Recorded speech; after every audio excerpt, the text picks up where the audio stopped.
Why, hello, YouTube. Greetings from the Lazy Eyebrow to the second and I think last of these. I don't know what you'd call this, a podcast thing that with our TF reviewers group. Sorry, I'm really terrible at unscripted things. So, anyways, I'm hosting. This is all put on by Anthony at HNE Games, and just to preface this, we will be taking comments, and anyone that puts a super chat will get theirs displayed on screen pretty much instantly. And take it away, Anthony. Okay, so I'm Anthony from #net, HNE Games. If you have a question, feel free to tag me, and I'll try to incorporate into whatever topic we're discussing or a future one. So first, we're going to start off by introducing everybody that's here, starting with George from the Lazy Eyebrow. Go ahead and tell everybody how they can find you. Obviously, most of them are probably already found you, but, in social media and stuff.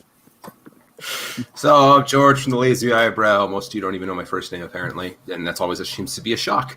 But if you're watching it here, you've already found me, like Anthony said, but you can find me on the Discord at, I can't remember the invite name, but it's on my Twitter as a pinned comment, which is at Lazy Eyebrow. I'm also on Instagram and Facebook, again, at Lazy Eyebrow.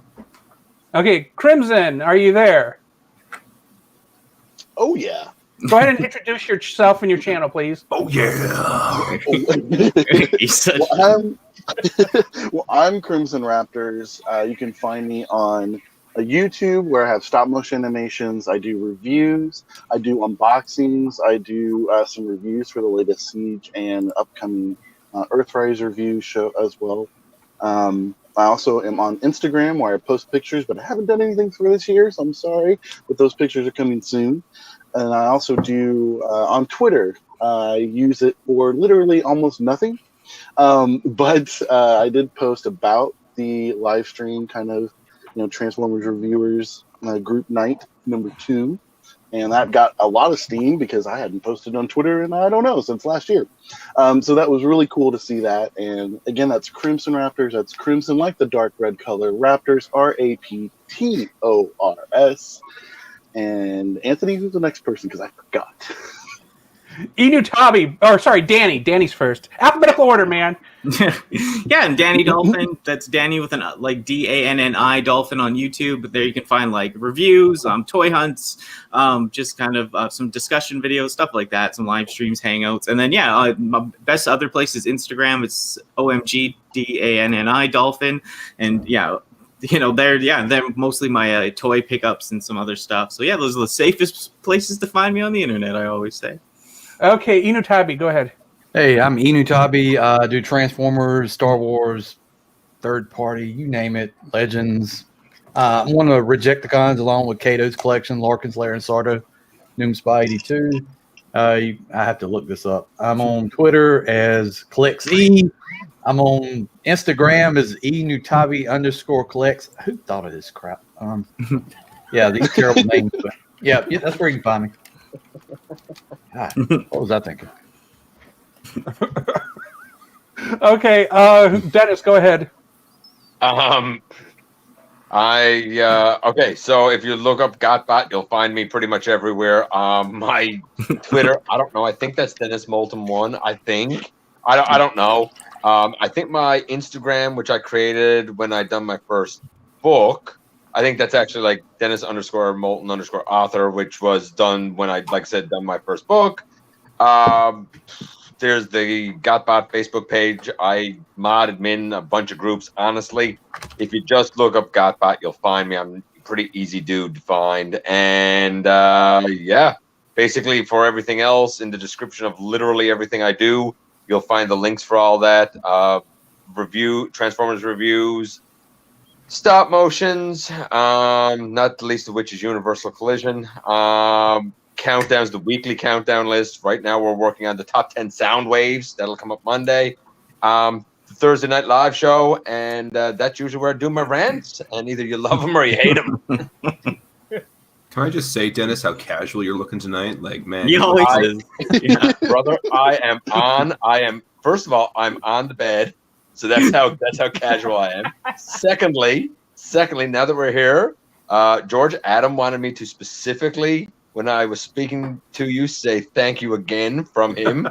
And thirdly, you're my hero. Your next tutorial got to be how you make things defy gravity, brother. I'm just saying. It's funny. Before you popped on, George was actually telling us how he could not wait to have you on this panel. So some Okay, mutual admiration there. Mhm. You know what's really funny?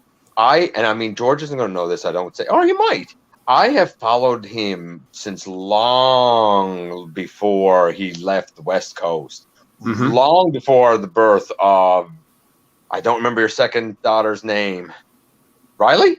Oh, nice. Way to go.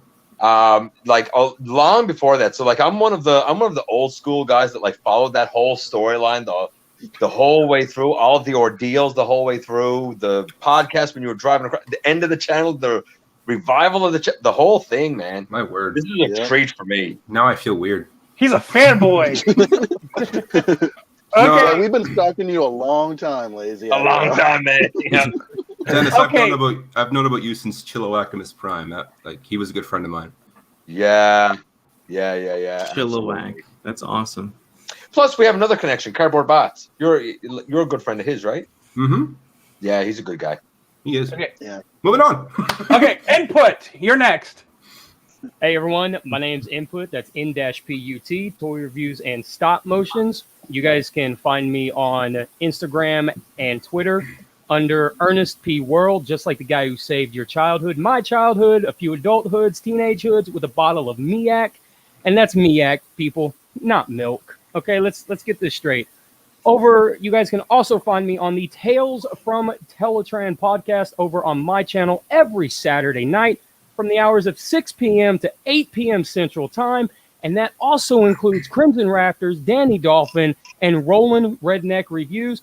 And on my channel as well, you guys can catch the continuation of Generation 1 in glorious stop motion with Season 5 that is currently being released and worked on and everything else. And Season 4 just dropped about Episode 4 dropped about 2 weeks ago. That's where you guys can find me. Okay. So on NinjaBill and Soundwave 8084 are kind of late arrivals, so we'll get to them when they pop up. Up next is TFFanGeek. Hey guys, this is the TFFanGeek. That's short for Transformers Fan Geek. It's not Fang Eek like someone incorrectly named me one day. I mean, I don't think I have any fangs. Yeah. Well, No, I you guys didn't can see that. Sorry. Yeah, you guys. I didn't see it till you mentioned it, honestly. Sorry. No, but you guys can find me here on YouTube. You can also find me on Discord. You can also find me on the fan-based Transformers website, TFW2005.com. I'm not on social media. I've never really liked using social media. Partially it's because a relative of mine was stalked by an online stalker one time, so I've been very cautious about not avoiding using Facebook and Twitter. So that's why I'm strictly on YouTube, in case any of you guys didn't know. So yes, that's pretty much where you can find me. YouTube is my go-to website on the internet. Okay. And again, I'm Anthony from HashNet. Everything, Twitter, Facebook, Instagram, YouTube, it's all HashNet. And so before we begin, I wanted to mention that our TR reviewers page on YouTube is very close to getting 100 subscribers. So if you could subscribe to that, because I believe once I get to 100, I can actually create a username. Also, don't forget to like and subscribe to everybody here because you need to. Some of these people actually live on YouTube. This is like, because they need those subscribes. It's how they, yes. Hey, speaking of that, Anthony, I really wanted to, just the first 5 minutes in here, and I just topped over 400 subscribers. And I really appreciate that you barely even heard me speak.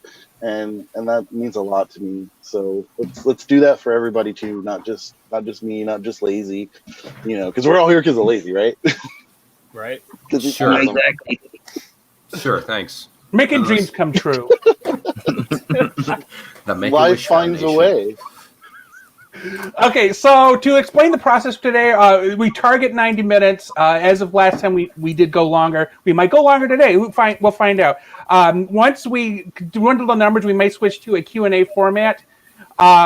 Again, George, actually his wife is moderating, so anything questionable will be removed. George will pick any comments that he likes, throws them on screen. Don't forget, you can super chat or basically just throw money at him. So that's all perfectly fine, and it will pop on screen. I'm not saying no. And if you once we start discussing the first topic, you can start at HNE Games, and I will add any relevant questions to the queue. So let's see. After the 90 minutes, we'll start wrapping up. Everybody will introduce themselves again, and Wifey 93 is George's wife, by the way. And I'm just going to say I didn't know about her profile picture, but it's my little Ravage, and I'm going to say that's awesome. Cool. So because of the moderation, questions are limited to every 30 seconds, and hopefully everybody enjoys what they see today. So our first topic is, and if you watched the last stream, we are covering some of the same topics, but keep in mind we have multiple stop motion animators in this particular panel, so we will be covering that topic a little bit later. So starting with George, we're gonna go with the topic being War for Cybertron quality control design and official licensing.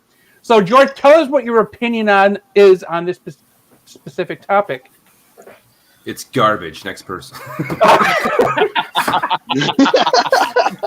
Quality control has been getting worse and worse lately. A few people say it's because they moved to Vietnam. I don't know if that is the case or not. It could also be why things are the way they are in terms of early reviews because the factory's moved. I've heard that opinion as well. I don't know, so I'm not going to fully comment on it. Just touch on it. But I've noticed in my own personal collection, quality control is getting garbage. I've had to fix more things often than not. I've seen other people's videos having to fix more things often than not. And I'm just not happy in the direction it's been going. Okay. That was... I was expecting something a little bit longer because you made a video about collected issues. I did, brilliant. And I guess... I don't know. I guess this is new people watching sometimes, too. It's just... I kind of said everything last time. Okay, it's fine. Kind of more of the same. It's garbage. What more do you want me to say? Okay, Crimson, your opinion. So, I would say it's not necessarily because of the Vietnam factories. Transformers have been made in Vietnam for quite some time, so that really wouldn't be the issue. The issue is pretty much kind of what happened last year with kind of the hate plague, right? Our own little Transformer in joke for that. I don't know if that was a good in joke. That was bad. I'm sorry. I'm nervous. But I do Tales for Telegram on Saturday, but when I come on here, I don't know what's going on. But no, seriously, like, yeah, so I'll say stuff like, it is. You'll have people that have, they're out because they're sick and stuff, right? So they have a limited amount of factory workers, and they're doing what they can. The problem is, last we knew, and I think this was during Combiner Wars, that they only have 11 minutes to assemble a Transformer figure. Now, I think that was a deluxe, not a Voyager, but they have 11 minutes total time, total factory time. That's taking it off the sprue, getting the part cleaned up, then putting it all together, and then it gets to somebody else who puts it in the package. So that's not a lot of time if you really think about 11 minutes and trying to assemble this whole, actually I think the parts are disassembled. So let me take that back. But anyway, but it's still not a lot of time. And so they can't sit there and transform them back and forth, right? So they get them in robot mode. They don't transform them. They throw them in there because they're not in vehicle mode anymore like they used to be. So they don't have to transform them. And I think that is probably more of that cause because limited factory time, they can't just go back and say, okay, they just pick like maybe 1 out of every 20, maybe 1 out of every 50 because there's so few workers. But yeah, I mean, I've run into some QC issues. Earthrise RC, a great example of a horrible toy that wasn't a good upgrade to what we got with the Thrilling 30 RC. And I went through 3 different cogs, 3 different of my own cog figures to get the right tabs that will fit on her back so she can do what she does in the show. with cog on the back. 3 different cogs to get that Earthrise RC to work. That's not the fault of the cog. That's fault of Earthrise RC. That's awful. Yeah. Okay, so Danny, quality control, design, and official licensing. Go ahead. Yeah. I don't know. I don't have a lot. I'm usually pretty good with my figures. Like, I don't see a lot of QC issues, but the Earthrise stuff, I so noticed it. Like, even my G2 Megatron, it's got loose arms. One arm pops off all the time. I usually never have issues. Like, Input's always telling me his never-ending story of QC issues. The figures ride with no head and such. But, yeah, I just noticed it in this Earthrise line the most. Like, yeah, I was shocked at how bad they are, because I'm usually in denial, and I'm really, like, kind of bobble-headed and like dumb, so like I can't fix my toys. I either donate them when they're missing or broken, or I just smash it with a mallet and buy another one. Whoa. That's Do you at least put it in a box and then put it inside another box and mail it to yourself before you smash it with that hammer? No, I should. No, I just, like I said, like my mom, she's in mental health and healthcare stuff, so she knows a lot of like kids that don't have a lot. So I'll donate my stuff once in a while. But it's just, if I get mad at the toy, like I open out the package, it heads like my Run Amok or the white one, whichever. Yeah, I've had so many issues with that one. I never have really any issues. Like I said, I've always had pretty good luck, but. Yeah. You should I'm sure it's cathartic to take your anger out on the toy, but I mean, like, yeah. After you do that, you should contact Hasbro about it and then send it back and just see. I should be Lazy Dolphin because I would never call. You know what I mean? Like, I'm too lazy to call in anywhere. You broke my heart, and I'm gonna break you in half. Yeah, I think GotBot said he was calling someone about his toy. I was like, you can do that? After as a kind of a funny aside story, I was working on repainting Ratchet and Ironhide because I didn't like the color mismatch and whatnot. Then the windshield broke. And so I've just got this bag of parts. And that's been kind of the running joke is just, what is that, Lazy? Oh, it's a message to Hasbro. Maybe I'll just take a picture and be like, who wants this toy before I smash it? I don't know. Mail it out. I'll tell you that I've thought about, taking that Earthrise RC and just running it over with my car and videotaping it and putting it up online. But I was like, I feel like that would bring the wrong crowd to my channel. It may bring a crowd, but the wrong crowd. Crimson, what do you think of RC? Oh, this is what I thought. Here's the video. Go check this out. It's like imagine you have a dino fuck to smash on it. That'd be good. Oh, that would be a good channel. Just people destroying Transformers. But remember, if you do that, at least donate 2 of them to children in need, so they can also experience a horrible Earthrise RC. Yeah, we've talked about it before on Tales. Like I said, if I was like, because I'm in Canada, I can't even get a weapon. Like if I lived in the States, I'd take my stuff out back and just shoot it with a shotgun. Yeah, I did that with a Bumblebee once. That was fun. You could get a hold of a Transformer that's suffering from GPS and put it out of its misery by crushing it in your hands. That's an idea of destroying a Transformer that's acceptable. Nowadays it's not gold plastic syndrome, it's clear plastic syndrome. All the hinges are out of clear and you just go it's gone. Right? Yeah. Even the non-clear hinges have QCs though. Okay, so Enewtabie, because I'm going to move on to Enewtabie, quality control, design, and official licensing. Well, I'm not as violent as everybody on here with destroying everything, but there's definitely some issues like double dealer's legs, exhaust head. I had to take a knife and cut the back tab of exhaust head to flip it over. Seeing looser joints, it's much better than it was going from like Titan's Return, Power of the Primes to Siege, but I've seen a lot lately on some of the stuff I've gotten, but I hope it'll improve. Okay. So, Dennis, go ahead. Okay, so the first one was official licensing. Official licensing. Okay, so the Bumblebee body apparently was explicitly only for Bumblebee. That's why we got that weird bug bite. I'm cool with it. But then I look at something like, I'm going to say this is going to be unpopular, but what else is new? Everything I say is unpopular. Everybody loves Gigawatt. Okay, I have a review of that dude coming up. I don't love him. It's okay, but I gotta be realistic. It's the Sideswipe mold for double the price. They're Thank Trump. you. They're drunk. Thank you. $60, and he can't even bend his knee 90 degrees? No, not a chance in hell. Oh, gosh. Edit that out. Not a chance in heck. But it comes I with don't the Mr. see the Fusion. licensing thing. George's wife will punish And him. It's fine. QC, you know what? George said it all. I saw his video and I was like, yeah, brilliant. Everything that you need to know about the QC is in there. I have avoided a lot of it. When I've given scores to some stuff, I have marked it down somewhat because I realized the QC issues. Like, subjectively, I love Run Amok and Runabout. Objectively, they got issues. They got a lot of issues. I avoided some of them, but like my Run Amok was a bit of a mess. Then we get to design. For the higher prices, the design is getting lazier. RC is lazy. I'm sorry, but the upside seekers, the Earthrise seekers, are lazy. Absolutely. All you did was take old design, old technology, upsize it, and say, let's sell it for here in Canada $40. Amen. Here's the thing: Amen. I give it an easier pass. I give it an easier pass for the cone heads because the only thing we have to compare to is the Classics mold.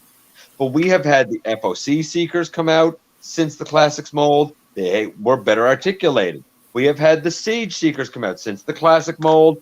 They are better articulated. I'm not saying that everything could be incorporated necessarily with an Earth mode, but the point is we do have how can I put this? We do have design ideas out there for those seekers that could definitely be incorporated here with some more ingenuity. And I feel like they just rested on their laurels because they said people have asked for an upsize this for a long time. Let's just do that and sell it to them. People will buy it, and they buy it. And right away, my Starscream didn't get through one transformation before the QC. His paint started chipping. Mhm. A lot of people talk about that notch on either Thundercracker or Skywarp that you have to cut out. I have that 2-pack, and shockingly, all 4 of my wings are fine. But I had another one that I reviewed that I'd done the review of that was for somebody else, and I had to notch out his wing. I agree with Crimson in part that some of it is definitely, the amount of time on the line and reduced work capacity and the hate plague and blah, blah, blah. But at the end of the day, here's what it boils down to. You had the greed of Hasbro trying to push out a year's worth of product in 2 months after a bunch of production delays when things are still not at top capacity. So you're rushing things through. That 11-minute mark might even be less as you're trying to rush so much out with smaller production runs. I would say less than 1 out of 20 is being checked. I would say maybe 1 out of 50 at this point because they're rushing to get it out. That causes QC problems, not to mention the lack of, I'll say, quality international distribution has had a lot of stocks sitting in warehouses and stuff that get hot, that get cold, in trucks that get hot and get cold. All of that affects the longevity and durability of the plastic as well. I think it's a confluence of a lot of issues that's creating the QC issues. Good designs, overpriced, rough QC. See, now I want to add to that it was announced today that the Wave 2 of Kingdom started appearing in stores. Didn't Wave 1 just come out like the end of last year? Like We don't have Wave 1. Huh? We don't have, like, you're saying the end of last year. We don't have Wave 1. We don't have Studio Series 86. Like, I know you said one of the topics is Studio Series 86. I have nothing to add to that. I know nothing about that in the least. It's not here. It's not a part of my world. In Moncton, at least, 86 hasn't shown up, but Kingdom showed up mid-December. Yeah, I know. That's right. It showed up. I was on to Danny about it too. Yeah. It showed up everywhere mid-December. I've literally checked every single day since the 23rd of December. One local comic shop had Warpath come in, and just yesterday, before a snowstorm started, a pre-order of my Cyclonus came in. Besides that, nothing anywhere. Nothing at the EBs. Nothing at Toys R Us. Poor Toys R Us. Yeah, the Toys R Us here, nothing as well. Then they had something at the Walmart. And nothing. 4 Walmarts, and none of them have been up. None of them have gotten any stock of any sort since before the start of 2021. Let me stress, this is a Canadian problem, though, not an American problem. This Yes. is. Well, AI. you say that, Anthony, but like, you know, I'm here in Oklahoma, here in the Midwest, and their kingdom has only shown up as of like 2 days ago, and I was There you able to go. get a Warpath and a Predacon see a Predacon Megatron and the And you're repack Optimus Prime, which is ridiculous. So And you're saying so we it's not use just that? that. But Do don't what? worry, Hasbro doesn't have a distribution problem. That's what they Well, say. it's not okay. So I know I'm not arguing with you, GotBot. Crimson, But- don't open your mouth about the retail stuff. But Don't it's open your mouth not about it being a retail Hasbro's- problem. At the But end it's of the not day, the buck Hasbro's. stops with the manufacturer, my friend. You're not going to convince I me. understand that, and the amount of production, they need to make enough production for it to get distributed everywhere. But this is a Target problem. This is a Toys R Us problem. Bull. This is the Bull. retailers. They No, it's they not. are not distributing No, it it's to not. places that are Wrong. Okay, Dennis, let him No, talk, they're taking man. it. No. I'm saying they're taking it to the places where, like, you know, the majority of the people are. The foot traffic is right. They're not taking it to places that are like pseudo on lockdown or stuff like that. So that's the real problem. I don't That and agree. containers falling in the water. And I'll give you 2 examples why I don't agree. One, we haven't been locked down since June. We have 5 cases. No, That's because no one goes to it's Newfoundland. just not coming here. secondly, I can confirm, because I know people, I can confirm that the reason we've had so many Amazon delays is because the corporate orders from Hasbro are not filled. And Mhm. I can confirm for Toys R Us the same thing. The corporate orders not only were not filled, but some of those orders have since been canceled because they're not being filled by Hasbro. That's not the retailer. That's the manufacturer not filling the Right. orders. I'm still Absolutely. waiting for But I'm just Coneheads. saying it's not 100% Hasbro's fault. It's All right. it's more It's of a not, but at split. the end of the day, it falls to them as the manufacturer. It's true. I see what you're both saying though. Like you're kind of right. Like Crimson, yeah, what you're saying a bit, Well, but like- like Okay, so like we had that container ship that fell over in the Yeah. ocean, right? Like all those containers fell over. Thousands of, what was it, 40,000 containers or whatever. And like 40 of them were earmarked just for Hasbro. Now, Hasbro will never come out and admit, Takara will never come out and admit that, yes, we lost 40 containers. They all contained every single one of your exclusive thrusts. They included all of Wave 1 of Kingdom. They'll never admit that, right? But it's really very coincidental that because Target is extremely aggressive here in the United States. If they have an exclusive, it is on the shelf and it is well stocked, and you will get it. Another case will come in, and you will get it, and another case will come in. And it is unusual to see thrust so rare everywhere. And I think they got a few pallets of so in and just distributed them as little as they could to high traffic areas, and all the rest are at the bottom of the ocean. Now, So hold on, people wanna make money. hold on. I gotta jump in. I gotta jump in on this real quick because I think what a huge problem is that we see a bunch of people online who, whether it's through a forum, whether it's through YouTube, whether it's through Facebook, whatever the case may be, we see a bunch of people saying, "Look what I got." We see a bunch of people, you know, weeks in advance, months in advance, whatever the case may be, of doing reviews. So people automatically think that this is in store, and then when they can't find it in store, they get really, really upset because they can't find it in store, and they're just not patient enough. There's a lack of understanding there. All right, That two there things. is- George, check the queue. And second, I was at the Illyrial Target yesterday. There were 10 thrusts just sitting on a shelf. man, Oh, I that's gotta what get I'm saying. someone to Like, ship me one I've of them. found Holy thrusts. goodness. Heartbreaking. Lazy, you want one? I'll get you one. Hit me up on Instagram, and we'll work it out. I would, shipping, yeah, whatever. absolutely. Yeah. Because like Canada's supposed to get through Toys R Us, and I'm not seeing it happen. That I'm goes gonna for- say Canada in February. Toys R Us has an order for 900 for the nation. Oh, Let Lovely. input help you. yeah, no Yeah. kidding. For sure. And then I'll say this: on top of quality control, I'm done with Masterpiece. I've Yes. got MP49 Black Convoy, a huge Nemesis Prime fan, arguably one of my top 5 favorite G1-ish characters of all time. MP49, the plastic So Optimus Prime transforms, arms tuck in, truck comes out, and it's basically the same transformation for close to 40 years now. So we all know MP44 and MP49 you open up the chest plate and you turn it, you rotate it, and then you close the windows again. So he's got the bigger windows on his chest. His forearms and the chest windows on the inside. So when you turn them around and expose them to the outside, all of the plastic was scuffed. I don't know how that happens, but I had to go in with a nail emery board to polish the plastic. Nothing on it was broken. Nothing on it was damaged or, like snapped or anything like that.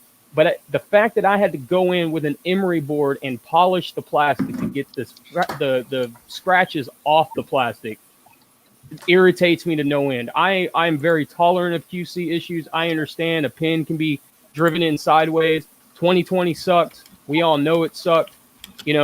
Short staff, short-handed, all that crazy stuff happens.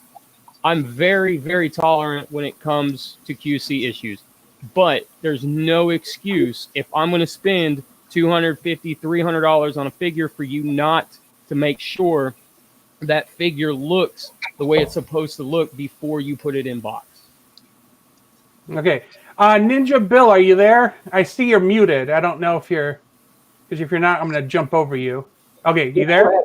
Go ahead. Hello, everyone. Go ahead. Okay, so Bill, before I get to the question, can you tell everybody how they can find you on social media and YouTube? Or did I lose you that quick? No, I'm here. So, hello, and thank you for letting me join the show. I'm very sorry I'm late. I was on the road, and I'm not home yet. I'm actually at my brother's place here in Minnesota. And so thank you very much. I'm, of course, NinjaBill Reviews. You can find me as Shinobi Guru on Facebook, NinjaBill on Discord, and I never use Twitter, so I'm not even going to say it. And I used to be on Instagram, but I don't use that anymore either. So yeah, that's pretty much it. And hello, Anthony, HNE Games. Hello, Input. Hello, Enewtabie. Hello, the Lazy Eyebrow. Hello, CrimsonRaptors. Hello, Dennis. Hello, Soundwave 884. And everyone. Thanks for the roll call. Hello. Okay, so the question, Bill, is what are your thoughts on Warfare Cybertron quality control, design, and licensing? Oh, well, I do have some opinions. Okay, so we'll start with licensing. Licensing, I really didn't have a problem with because, other than a few little hits and misses, I understand why they're starting to put in, like Autobot Optimus Prime, Autobot Bumblebee, that's a licensing issue. That's because they, couldn't retain one name over another, and they're using that as a substitute. But as far as quality control goes, I've been relatively lucky with the figures I have gotten so far. And I've also been, hit or miss here and there. Like with the Earthrise Wheeljack. That thing, my shoulder, the right shoulder, the pin bent inside the shoulder, so I couldn't transform it properly. So I had to actually take it apart, disassemble it, straighten out that pin, and put it in. Unfortunately, it also cracked the plastic a little bit when I took it out. I managed to stick some Bondic over it. Thank you very much, Dennis. Thank you very much. Shout out my friend, my brother there. And it looks good now. But quality control has been hit or miss as far as I've been personally experienced. And I've watched everybody's videos here time and time again. And they've all had their share of problems. Dennis had that problem with yes. And Input had that huge problem with, God, so many videos, I can't keep it all straight. Who did what? Anyway, I just picked up this guy, and I got him for $25. Let me get my camera going here.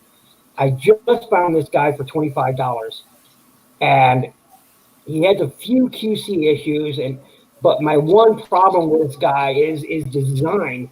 The knees in here, those tabs that are supposed to go into the knees here, it's like the engineering team is having a laugh at every single one of us.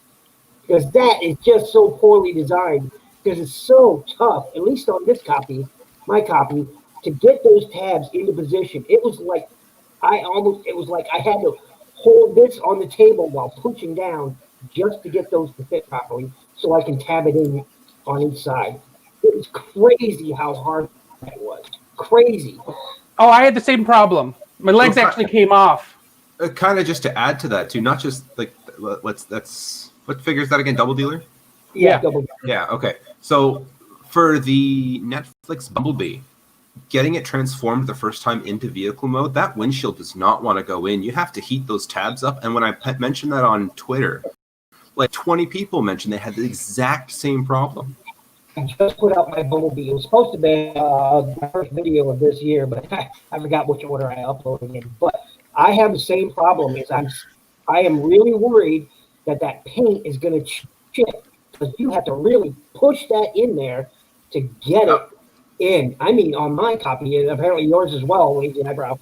I mean, I have to hold the figure and then push down to get it in there. So far, and of course, it's holding up, but that's a lot of tension to put on a clear plastic hinge joint.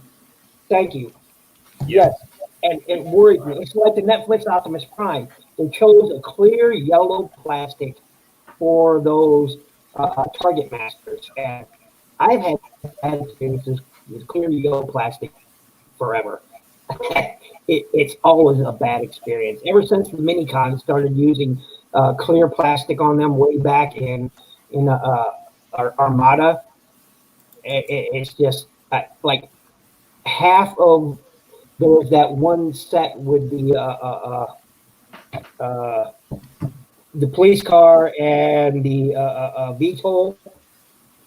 It's like every bit of that clear blue plastic broke on them. There's one with yellow clear plastic on it, just snapped to pieces the first time I transformed it.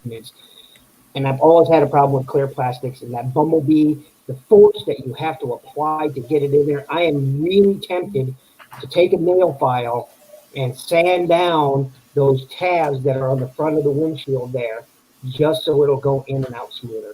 It is really that bad. And along the same QC line, go ahead.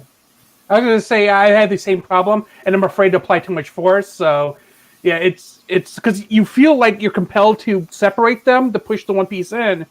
But again, I haven't gotten any stress fracturing on it or anything, but I worry about that. And which one was it? Hoist. I had to file bits. So, and then I had to file for both wheeljack and exhaust just to get their heads to flip. So there's just a lot of things you have to fix if you want your toy to operate the way you want it to operate. Yeah, but see, that's been the thing since the G1 line. A lot of people don't realize that, but that's been a thing since the G1 toys, where they've all had little issues here and there. And that's why we now today have figured out all these methods, that we look to each other and learn from each other, and of course then give that information out to the community on how to fix issues. It's always been a thing. And it'll probably always be a thing. In my mind anyway, we're always going to have some quality control issues. Not because, some people will say ignorantly, they'll say, oh, that's because it's manufactured in Asia. Well, that's got nothing to do with it. But it would happen in the manufacturing process here as well. So that's just ignorance talking when I hear people say that. Okay. Yeah, it'd be like how they're engineered, like the G1 Mirage, even from back in the day, has a very high, the tolerances on that waist. I mean, you'll just snap it right off if you're not careful. Yeah. Okay, Soundwave, did we do your introduction? No. Okay, so do your introduction and then I'll ask the question. I was Soundwave 84. I do Transformers and dabble in stop motion every now and then, and that's really about it. I don't have much time. I got 4 kids, so. You find me on Instagram at Soundwave_8084_reviews, Twitter, which I don't use very often, Soundwave884, and Facebook at Soundwave884. Okay, so quality control, design, and official licensing for War for Cybertron. What are your thoughts? I'll put it this way. Collecting Transformers so long, I never had so many figures so often have a problem with them. At Power of the Primes, Time Returns, I had a lot of problems. Then as Siege came around, I had less problems. But then as Earthrise came around, I'd say they downgraded the quality control. And I've got Starscream came with missing the part of the clear yellow on his nose cone. Yeah, I have ones missing weapons. You know, the plastic looks scuffed all the time. It just, loose joints more so than it was in Siege. No, they don't do ratchets anymore. Ratchet joints, like you buy the leader class, which wasn't really leader class. It's like Shockwave. He had ratchet knees, but now they don't have that. So the joints don't always hold the figure. Like you try to stand them up, they want to slide. What do they call those joints? They're like resistance joints, or what is the name for it? Like ratchets. I call them ratchets. Ratchets is in the big guys. The smaller guys, they don't have ratchets. They have the joints where they're fairly loose. They click. They click. The ratchets click. Yeah. The other ones just don't. Some don't have ratchets. I'm trying to remember what the name was called, but I don't know if it's the official name, but I call them friction ratchets because there's no spring mechanism. Friction joints. That is what I was. Okay. Yeah. Okay. So, did you have anything else, Soundwave? Otherwise, move on to the next topic. I destroyed Transformers too. I chopped up a Grimlock, but it's Cyberverse though.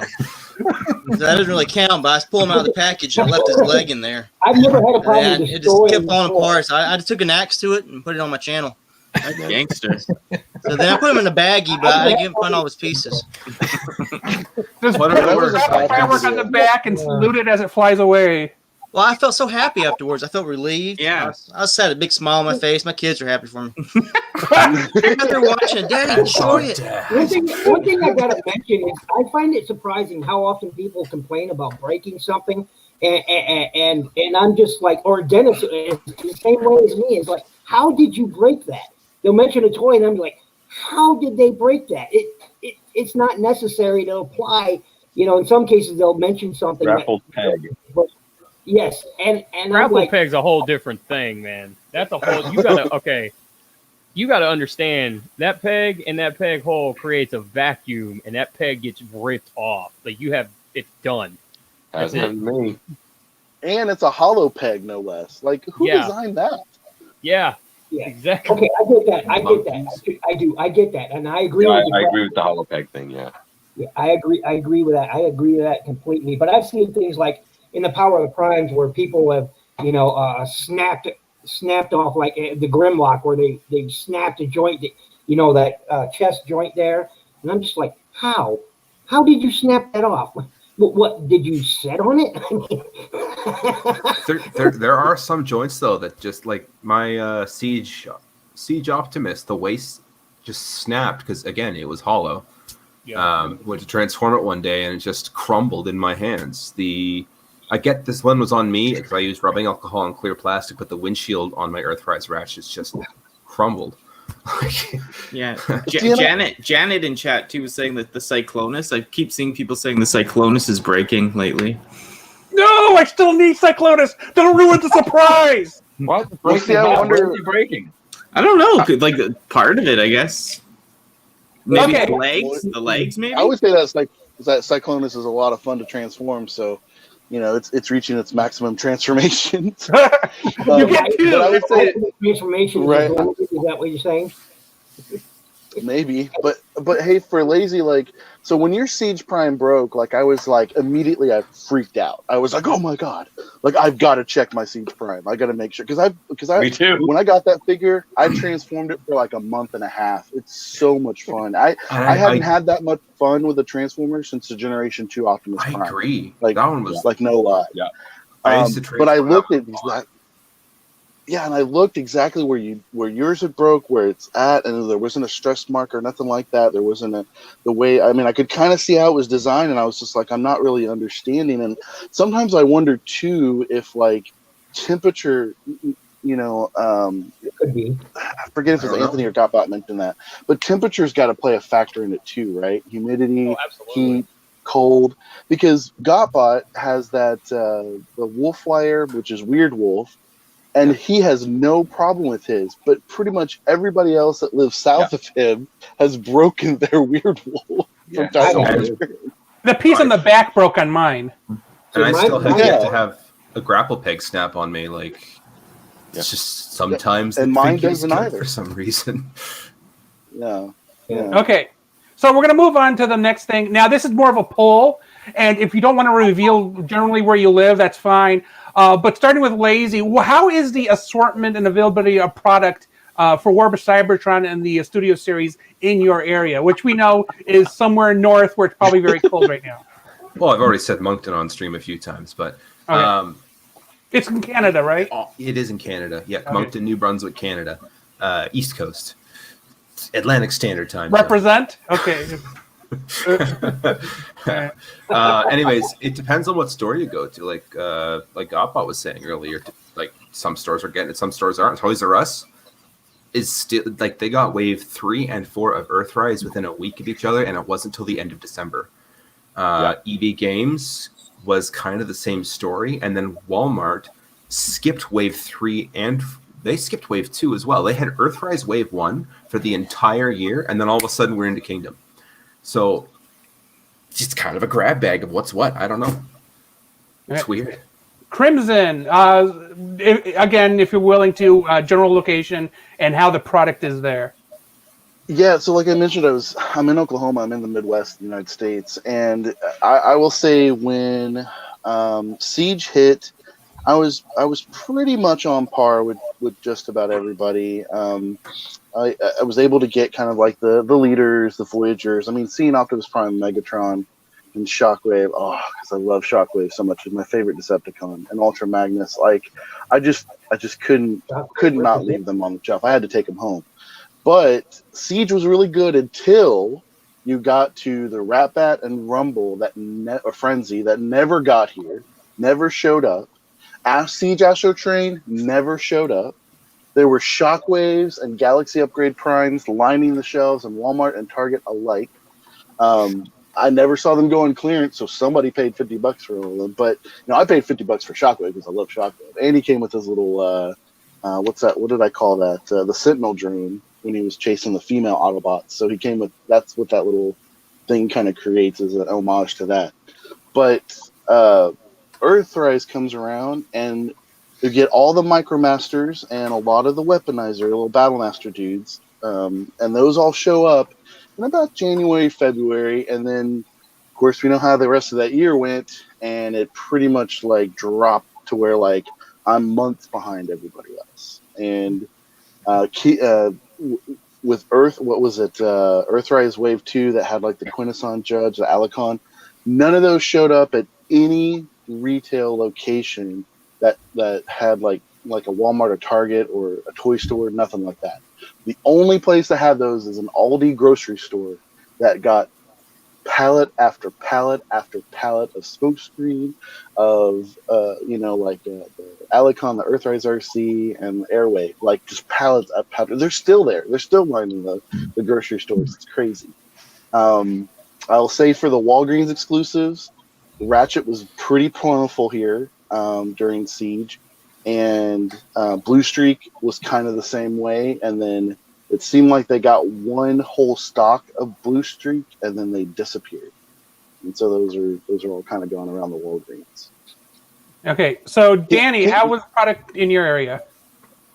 Yeah, I mean, up to the Skywarp and Thundercracker 2-pack, we got everything in my location. Like, I'm in the west coast of Canada, 4 hours from, like, Vancouver, so Kelowna it's called, but we only have one Toys R Us and 2 Walmarts. And, ever since the Skywarp 2-pack, we got everything. You just had to go, like, I go 6 days a week to every store, and I have a kind of couple ins at some of them, or I wouldn't get it. But, yeah, the Netflix stuff only hit twice, and the Kingdom stuff hit once.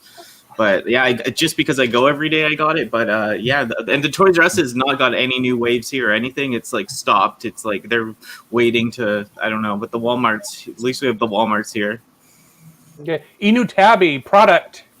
It's actually very great. I just got all the 86 bots, minus Grimlock from Walmart. A lot of the Kingdom stuff is out. And I've got to hook up with a Walgreens manager. She holds anything that's exclusive over for me, so I can pick that up. So it's pretty good. So I have a question. Do you have 8 other extra bedrooms in your house for the rest of us? just 3 extra. I'm willing to sleep on the floor just so I can, drive back the next day after I've gone to your store and bought all the ones I'm missing.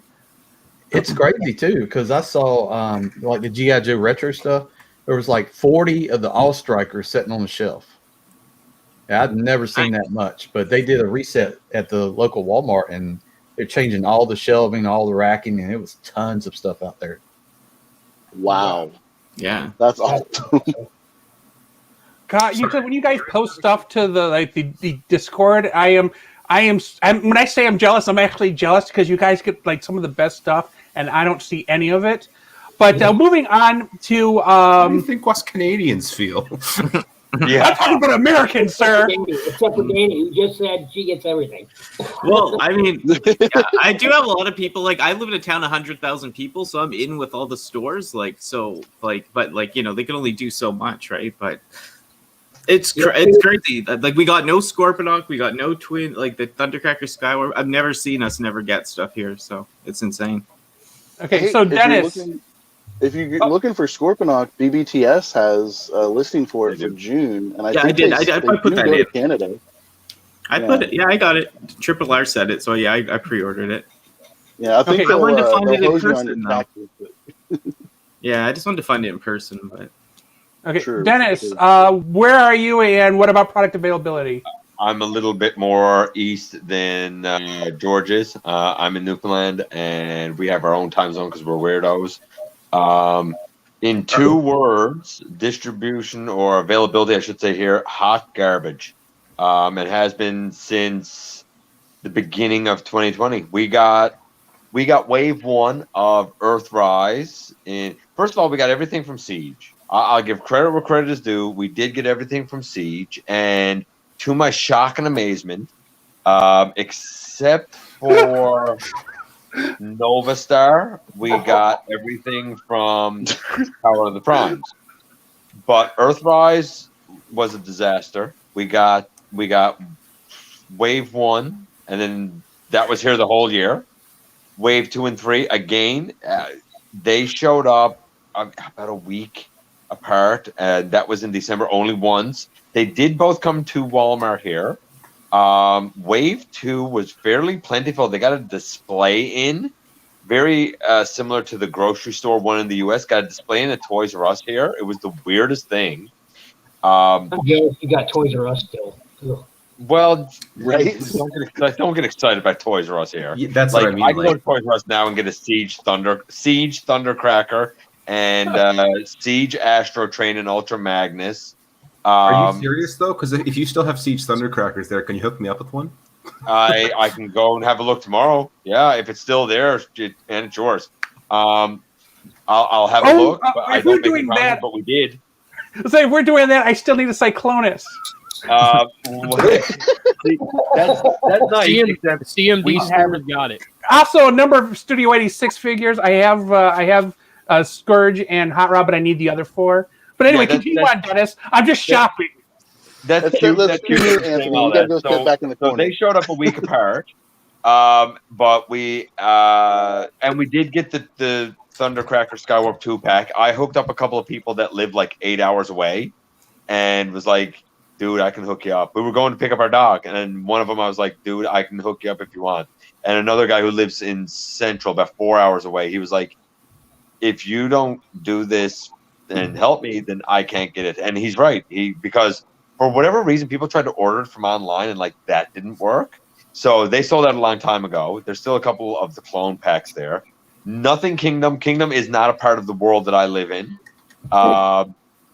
The Voyagers showed up at EB Games, but they didn't show up at Walmart. Studio Series 86. That's adorable that you think that's part of the world I live in. No, that's a far-flung dream. Like, brand new Studio Series here is that terrible Soundwave and Cliff Jumper. Like that's been here a couple of weeks. Like, no, I'm not anticipating those things before March. I haven't even hardly looked at reviews or anything. What's the point? It's not a part of my world, and it's not going to be part of my world soon. So yeah, 2 words: hot garbage. Yeah, apparently, I'm going to line up on February 1st outside of my local Target to get the rest of the Studio Series, and hopefully I'll find Cyclonus, or maybe Hasbro Pulse will actually send it.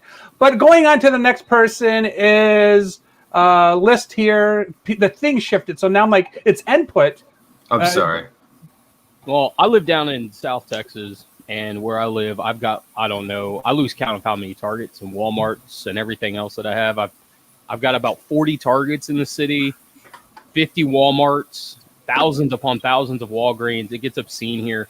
So I really don't have an issue of finding anything, because if the target down the street doesn't have it, then the target further down the street will have it. And if that one doesn't have it, then the target even further down the street will have it. It's just, I just keep going pretty much from store to store to store to store all day if I need to, just to be able to find it.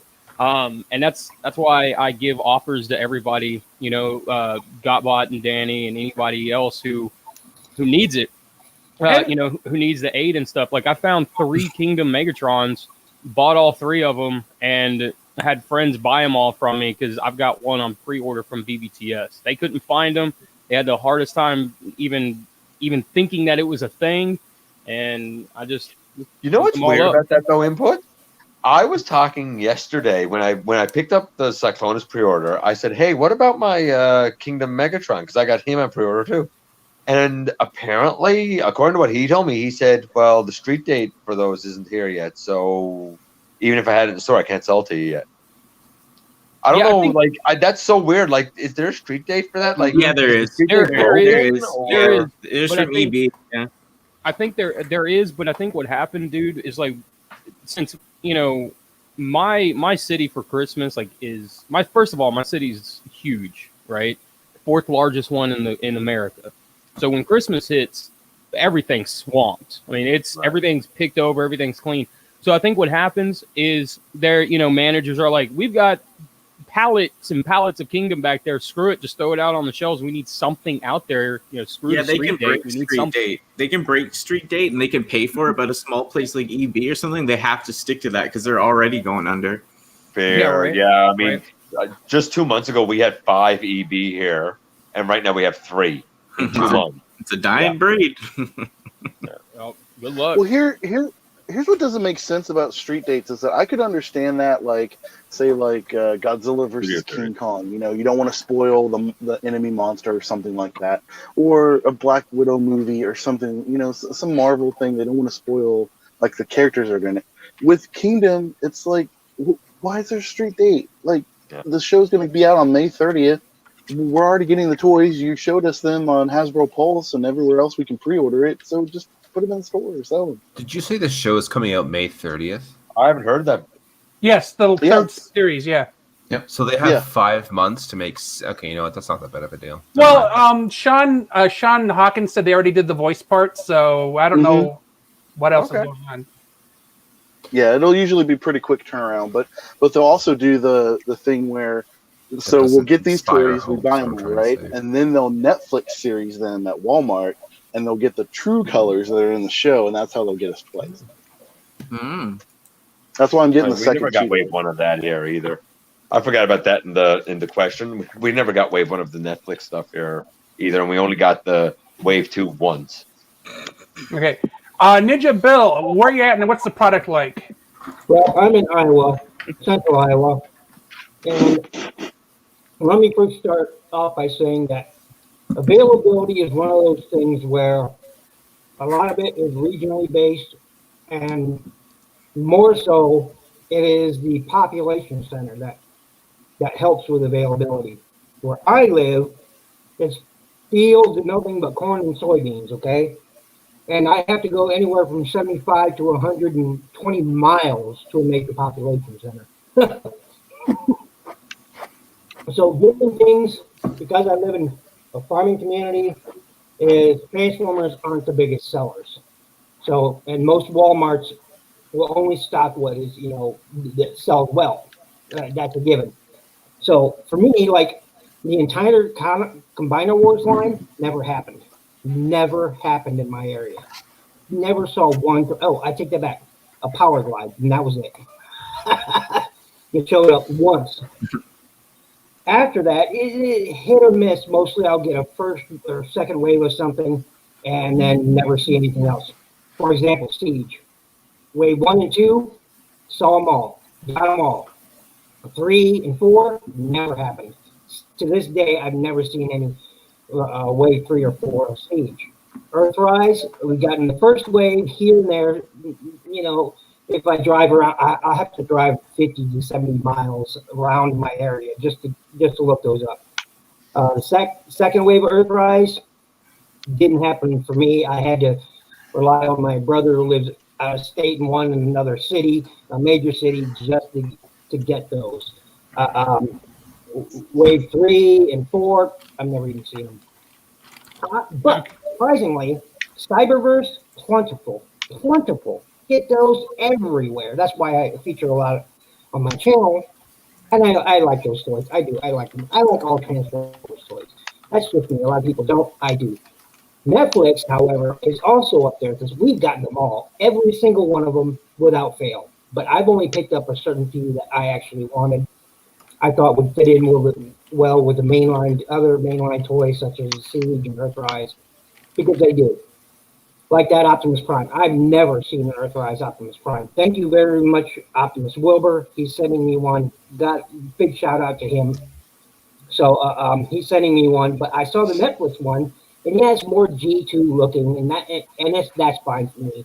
And it was my first experience with the Earthrise Prime mold. So far, I liked it. I had virtually no QC issues with mine, at least, except for the left rear second tire doesn't spin freely. But all I did was take a nail file in there and fix that little mushroom peg in there, and now it rolls fine. Availability is hit and miss, but that's a lot of it. Again, is because of region and population density. If you don't live in areas with a large population density, toys will be harder to find. That's just a given. And it also depends on the retailer themselves of what they're ordering. If they know they're going to be selling a lot of them, they will, of course, order that. But they don't. Transformers is just something that parents occasionally buy their kids for birthdays or holidays, and that's so they don't stock them very well. And so I've just come to expect that I won't find a lot of things. Exclusives for me, and another thing is unlike a lot of the people here, I do not shop online. I only shop in the wild using cash. That's what I do. I don't use a debit card. I don't use credit cards or none of that stuff. So, and that sure it hurts me in the long run, but it's okay. And now once in a while, I will buy online. Once in a great while, I'll say, okay, I'll get something. Like I've got the Kingdom Power Core Optimus Prime coming. Is that the name of it? Core Optimus, Power Core Optimus? That's from 2010. Oh. Or which, The Kingdom one. Yeah, the little one, right? Oh, the core class. Class. Okay. Yeah. I got that. I've got that one coming through BBTS.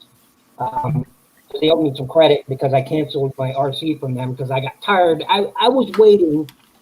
I was one of the first 1,000 people to put in my pre-order, and I still had not gotten it by November of 2020. I'd still not gotten it, so I canceled it. I was tired of waiting. It's utterly ridiculous in my mind for you to have a pre-order and have the toy show up in retail before you get your pre-order. That just absolutely makes me angry. So I canceled it, and I've written it off. And then here comes Transit and to the rescue and sends me one. So I got an Earthrise. I think NinjaBill. So like, you're out there collecting toys off the grid because you're using that straight on cold cash. Mm-hmm. Yeah. But the reason why I don't buy online before, just to inform people is I've had my identity stolen twice now, and I'm not looking for a third time. So how do we know you're really NinjaBill? Don't even joke about that. So I am very, very paranoid when it comes to using my, cards online now. Even though there's lots of safeties nowadays, things have changed within the last 10 years, and that's awesome for everyone else. I'm still too paranoid to do it. End of the day, I'm just too damn paranoid to do it. Sorry about that. But okay. I was gonna say, because I need to move on. So Soundwave, where you're at, and what's the product like? I'm in North Alabama, so just takes a while to get product, but I can find it. I got all the Kingdoms except Optimus Primal, Netflix Wave 2, whatever the new one. It's just flooding the shelves. They're just everywhere. They'll have them in the main section, then all over by where they're putting the summer stuff. They'll have a whole bunch more of that sitting over there. I found all the studio series except for Grimlock. So otherwise, I can pretty much find what I want. And with my job, I work the merchandising routes. I'm in Walmart's, Targets all the time. So and I live in a decent sized area, so I'm able to hit up a few of them. So Okay. Yeah. Thanks for being short and sweet. That was great. I let Bill go a little over. I'm like, oh god, we need to fix this. TFFanGeek. TFFanGeek, where you are and what's the product like? Okay, so I live in a small college town out on the coastline of California, and it sucks rotten eggs, the distribution of Transformers figures here. I'm not kidding. There's been a period where an entire month goes by and the Transformers section at my Target store is empty. And it's the only Target store within 100 miles of where I live. And there's 0 Walmarts where I live, also. So the best place to buy Transformers for me ever since Toys R Us and Kmart went out of business back in 2018 has been Amazon, and now Amazon's become a terrible distributor of Transformers. It's like, look at this. I left when you guys were talking about quality control issues. Look, I don't know how well you're going to be able to see this, but you look closely right in there. One of the pins on Earthrise Ramjet's arms was put in crookedly, so now his arm is sitting off center. Center.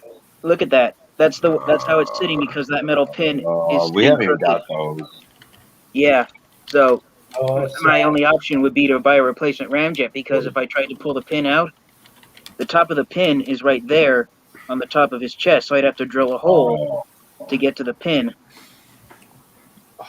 So yeah. Well, so where I live, basically, you either take what you have, or you leave the store with nothing in hand. Wow. Okay. So I have some facts here. So the distribution. Now. Keep in mind the company I work for. We have an idea what the distribution is. So each region and different stores divide up the countries in different regions will receive a portion of an order for the particular region, and then based on population density of where each store is located, the order will be distributed accordingly. So then for the case of Target, for example, I live near Cleveland. So I live about 40 miles west of Cleveland, so we will get way less than a store in downtown Cleveland. Yeah, so what happens is at my local Targets, I will get lucky to find a product after its previous wave. How to put this? Basically, where maybe somebody near a big city like Danny would receive wave 2, I would still be on wave 1. So it takes a while to get here, and it doesn't matter if it's Walmart or Target or Best Buy. The toys just get here later. That's what I'm saying. Yeah, so going on with that, also some statistics. So when a toy releases, typically the first 20% of sales is collectors, so it's us. So we'll buy out the product over and over again to eat up that 20%. Then the remaining 80% is where the general population will pick it up. And that's where we end up with the shelf forming, because what happens is the collectors will buy everything up, and then they assume, the sales are big, we need to put more out. And then we end up with all these extra toys months after the fact, shelf warming. And keep in mind, I'm saying shelf warming, not shelf forming. So they just sit there like the Megatrons, and now we have the Netflix Negatron and the Netflix the purple Rainmaker, the Hot Link. Thank you. We're sitting on shelves until the day before Christmas, just kind of warming the bench there. So basically, so that's basically the breakdown. Like Target broke street date, as well as some Walmarts on the Series 86. So Target, because I had a conversation with Hasbro this morning in preparation for this, Target is actually being fined. So because there is ample proof online of Target releasing the product early. Now, not one Target here did.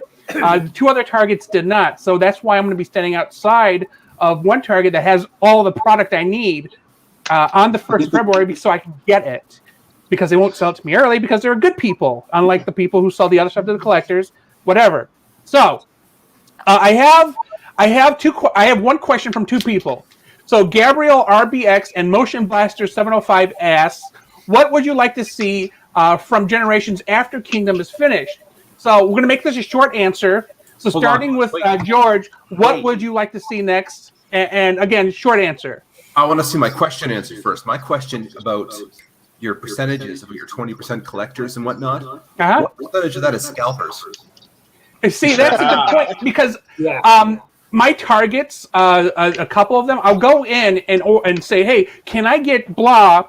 In this case, Ramjet and Runabout, I think were not put out on the shelves because they didn't have the labeling.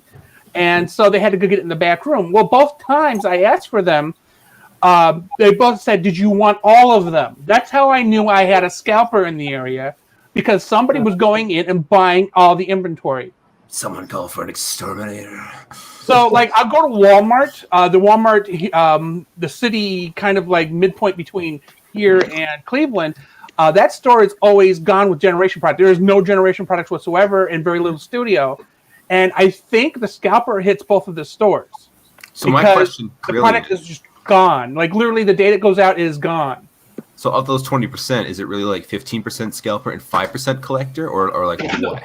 The numbers weren't broken down. I don't even know how you would estimate it, because I guess they consider scalpers collectors, despite the fact that they're doing secondary markets. Yeah, they collect money. Yeah, well, yeah. But again, George, what would you like to see after Kingdom in Generations? I don't even know. Not G1. How's that? Yeah, it's like this is our second series of G1. It's almost our third, really. Okay. Yeah. Okay, well, so this one they did right though. We've got classics, we've got masterpiece, and we've got mini masterpiece or War for Cybertron for some people. But like, we don't need it a 4th time or 5th if you consider the original G1. But like, we don't need it 5 times. We just I would like original characters. No, like you forgot one line of Generation 1 Encore commemorative series. That was another one. I still count that as G1, honestly. Yeah.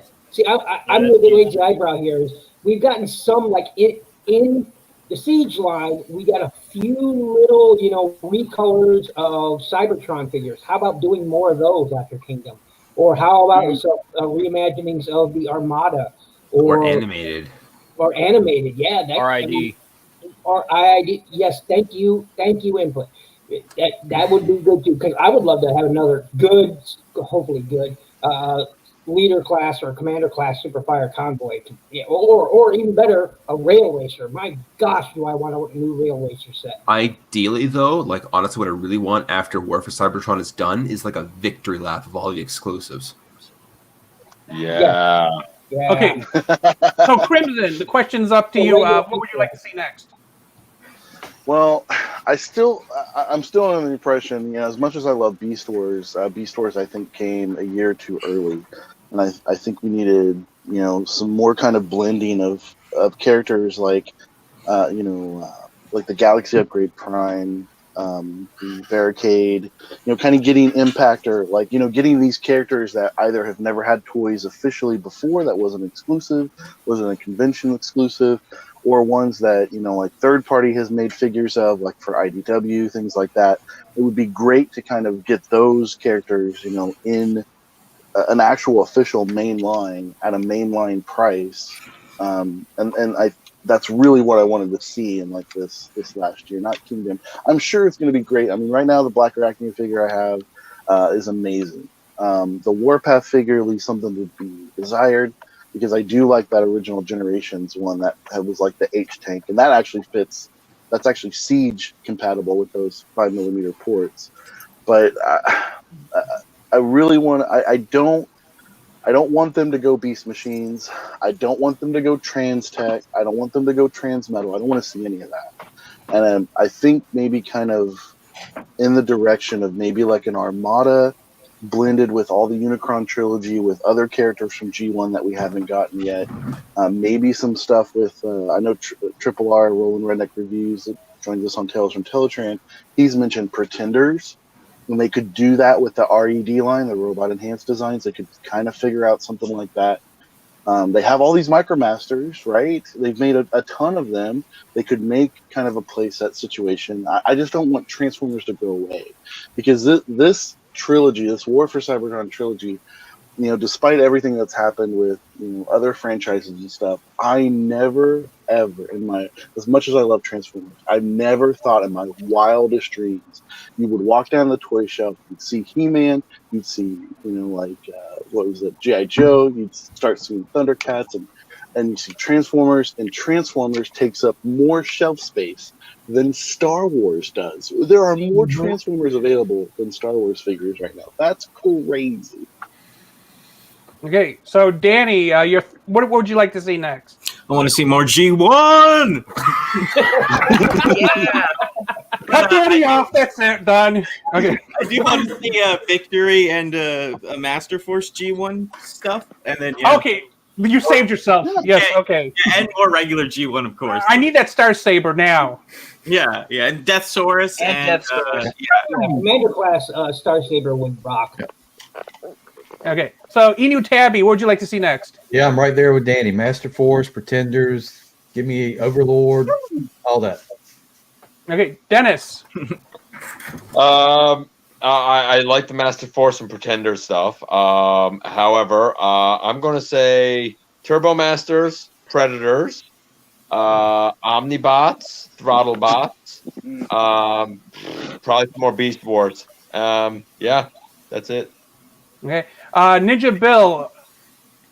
Okay, I am going to join the chorus that has been singing outside for the last few years. I want a Commander class tidal wave. I want a new tidal wave. Okay, from the Armada series, I want a new title, but it's got to be Commander class or a Titan class. He's got to be, no question about it in my mind. He's that big. Especially if you played that PS2 game. Where he's just yeah, buddy. He comes out of the water and you got to fight him. Yeah. You got to play dodge and shooting at his face. It's a great game. I love that game. Anyway, but we also need. Such a basic explanation. Yeah, He just comes out of the water and you fight him. And you do that. Ron earlier in chat pointed out we need more combiners. I agree. Let's get some of those Beast Wars combiners. Let's see a Magnabot. Man. Let's see a Tripecus. Let's see a Railblazer from RID. Let's see some of the lesser known combiners, especially from we had 2 brand new combiners in the RID line. So let's see those come back. I like combiners as much as the next guy, but do you know how stressful it was walking into a Walmart or something and knowing, yep, I'm going to spend $150 today in case Wave 2 comes in. Yeah. Right. Yeah, but I mean, like I said, I'm joining that chorus. Above and beyond everything else, I would love to see a tidal wave. We need a tidal wave. If they're going to give us a commander class Decepticon in any line, in my mind, it has to be a tidal wave. I agree. Takara, it has to be a tidal wave. If you're listening by some extraordinary means, by a miracle somewhere, give us the tidal wave, please. That's all we want. Else too, but we want a tidal wave. Seeing KR Brickbot, a really awesome guy in the chat, he says, who wants Commander class Broadside? So if they make a Commander class tidal wave, they could retool it, repaint it into Broadside. Yep. Easily. Yep. No. Don't retool it. Don't retool it. Just make a whole new mold and do it properly. Because tidal wave don't transform into a jet. Nope. Okay, that'd be a horrible remold. He's the Dark Fleet. Okay, he's the Dark Fleet. He's got a submarine. He's got this flying battle-based thing. He's got this, a ship, a sub. Well, no, he has an aircraft carrier. Part of him is an aircraft carrier. Part of him is a submarine, and then there's that third part that opens up. You can set many cons in, sort of a transport thing. So, give us a commander class tidal wave that has all 3 pieces, of the Dark Fleet. That would. I went on too long. Next guy. Okay, Soundwave. What would you like to see? Finish up some of the G1 figures they haven't done. Throttlebots, broadside, an actual good broadside, not the crappy one from the other wave. Yeah. And just try to do some of those and done. Then just do some modern Transformers. Just come out with some new ideas. Do something different. I'd like to see a new take.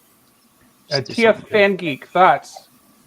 All right. Well, I don't have a particular series, rather characters. I'd love to finally get deluxe class figures of Point Blank and Sure Shot to stand beside Siege Crosshairs for starters. Yeah. If I had to choose a Commander class figure to be a Decepticon, I'd choose Beast Wars Transmetal 2 Megatron, Dragon Mode Megatron. Make that a Commander class figure. Even though it's a Predacon, I think that would be a great villainous Commander class figure. The unpopular opinion, I'd want the next Titan to be a more Generation 1 accurate looking Metroplex, because the first Metroplex was based on his appearance from the Fall of Cybertron video games and IDW's comic books. So Let Titan die for look. yeah, but actually, if I had to choose the next Commander class figure, if I had to choose two of them, I'd go for Star Saber and Victory Leo. That way we could get Victory Saber. Oh yes. Yeah, and if I had to choose a Titan class Decepticon, I'd want Death Saurus to be Titan class. I know that's probably too large, but That's come way on. too big. That's way too big. Yeah, Someone but I actually have my own personal conspiracy theory that I want to share with you if I can grab it for a second. I noticed in the trailer that came out for the Earthrise Netflix series, there was one scene in the trailer and it is in the show. The Decepticon spaceship, the Nemesis, it comes out of the clouds when it reveals itself for the first time.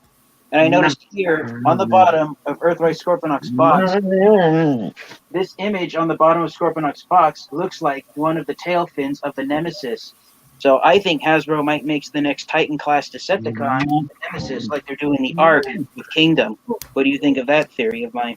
Did they say they're not making any more Titan class? Yeah, they said after the arc it was done. No more Titan. They're going to do two commanders a year, and no more Titans.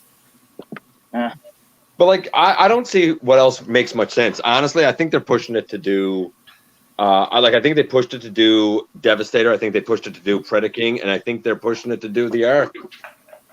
If I'm honest, I really think if we don't get a Black Zarak, I think that's a huge missed opportunity. Huge missed opportunity.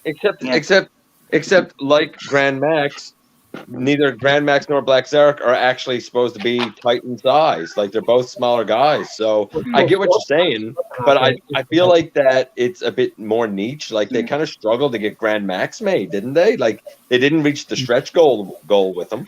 Well, they reached the goal. They reached the goal to make them. They didn't reach the goal. Yeah, but they didn't reach the stretch goal. Grand. That's what I said. Yeah, they didn't reach the stretch goal for Grand to have the little Pretender come with them. I think they were off by like 500 or whatever the case may be.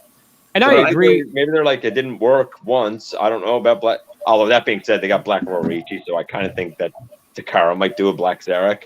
Yeah. I wonder if we'll get Metro Titan repainted from Metroplex. Okay. That was supposed to happen. That was supposed to happen at Comic-Con, and then somebody at Hasbro said no one knows who Metro Titan is, and they passed on it. I'm kind of this is kind of like wishful thinking, but I would love like alternators revisited. That'd be sick. Yes, like, super modern cars. That'd be great. Maybe even do them at 132 scale instead of 124, but like just like modern cars with working model details. I think that'd be sick. That would be. I have a hammer now. Well, but I feel like I will say this. I think like grew into Masterpiece, and that's kind of where those real cars went into for a little while till they went cartoon. Yeah. I will say this. I think the next thing that we're going to get is Armada, because we got that great prototype of the Armada Prime, and then Hasbro or Takara, whoever won on their Twitter said, it didn't show enough interest, blah, blah, blah. We're going to shelve it. I think that was them just showing off what was going to come next after Kingdom and all that stuff. I agree. Could be. I heard someone I'd love say Armada to somewhere- be revisited. Armada is my G1. Armada is what got me into the Transformers, so I'd love to see the Armada line get reimagined with updated figures. Someone told me that Armada is kind of pending based on the outcome of the Beast Wars figures. I could see that. I could totally see that. Yeah, I can see that. I can feel it. I was hoping the commander class figure for the Kingdom line would be Striker. That way, Beast Machines would get thrown into the mix as well. It's like you want one figure from Beast Machines. Let's do Striker, and then that's it. Beast Machines done.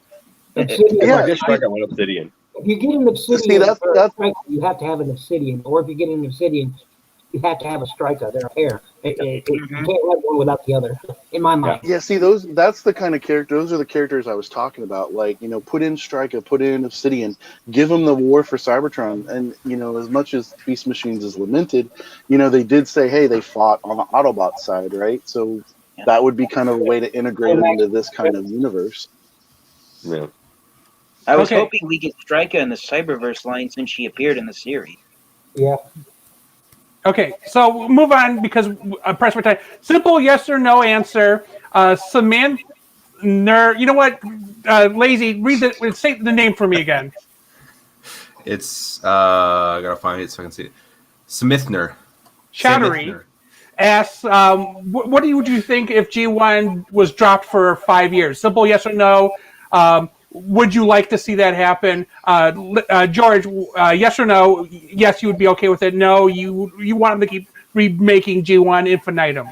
I want everything new, just for once. Okay, Crimson. No, because you'd end up dropping like the legacy, character names like Optimus Prime and Megatron, and you'll kill the brand if you don't have them. Okay, Danny. Everything G1. All the time. Enewtabie. No, absolutely not. Okay, Dennis. No. Input. Yes, but as long as they kept the legacy character names like Optimus Prime, Megatron, and stuff like that. Okay, what input said? Go ahead. NinjaBill. I'm going with input here. He's spot on the money. Okay, Soundwave. I agree with input. Okay, TFFanGeek. No, absolutely not. G1 out of the Transformers. It's like asking Disney to drop Mickey Mouse for 5 years. They did that. They've dropped Mickey Mouse for 40 years. Yeah. Is Mickey Mouse still a thing? Wow. Okay. Okay. So moving on. Stop motion, which is a topic I think 3 or 4 of you do. I know nothing about it. You don't know. Yeah, I'm right there with Lazy. I don't understand it. Okay, so starting with George, what is your stop motion process? How do you develop a story, and then how does that end up something we watch every 2 weeks on your channel? Story review more. So the process for making the review is I sit down with a figure and just mess with it for like a few hours, and then I'll start filming it. And like halfway through filming, I'll find this really cool feature, and then my ADD brain will think, wouldn't it be funny if they use it like a back scratcher? And then I'll film that, and then and then I'll continue filming, and then like I'll find like a bomb or something, and like, wouldn't it be funny if? And then like I'll film that, and then I'll get to the end of it, and then I'll write the script and forget half the things I was doing, and the script will always come out different than how I was filming it, guaranteed, because I can't remember what I was filming a week ago. Apparently, Dennis really agrees. So there's that, and then editing and whatnot, and sometimes jokes end up in editing too. It's a whole like the review starts as a boring film session and then just gets funnier as it goes on, in my mind anyway, because sometimes jokes fall flat, and that's reviews. If it's a story, I'll write it out first and then I'll film it, and it's less fun that way, but it does come out a bit more polished. Okay, Crimson, I think you do stop motion? Absolutely, I do. Yeah. I mean, starting out with often enough, right? Yeah. I have 42 channels to keep in the head, so I can't remember exactly everybody doing everything. Everybody needs to change their name to blah, blah, blah, stop motion, and Transformers or something. Yeah. Yes. Everyone follow my lead. Do it. Input is a leader in this. Okay, anyway, go ahead, Crimson. So I would say if anyone was to watch my stop motion animation process, they would think that it was probably extremely haphazard, well within a dumpster fire at the same time.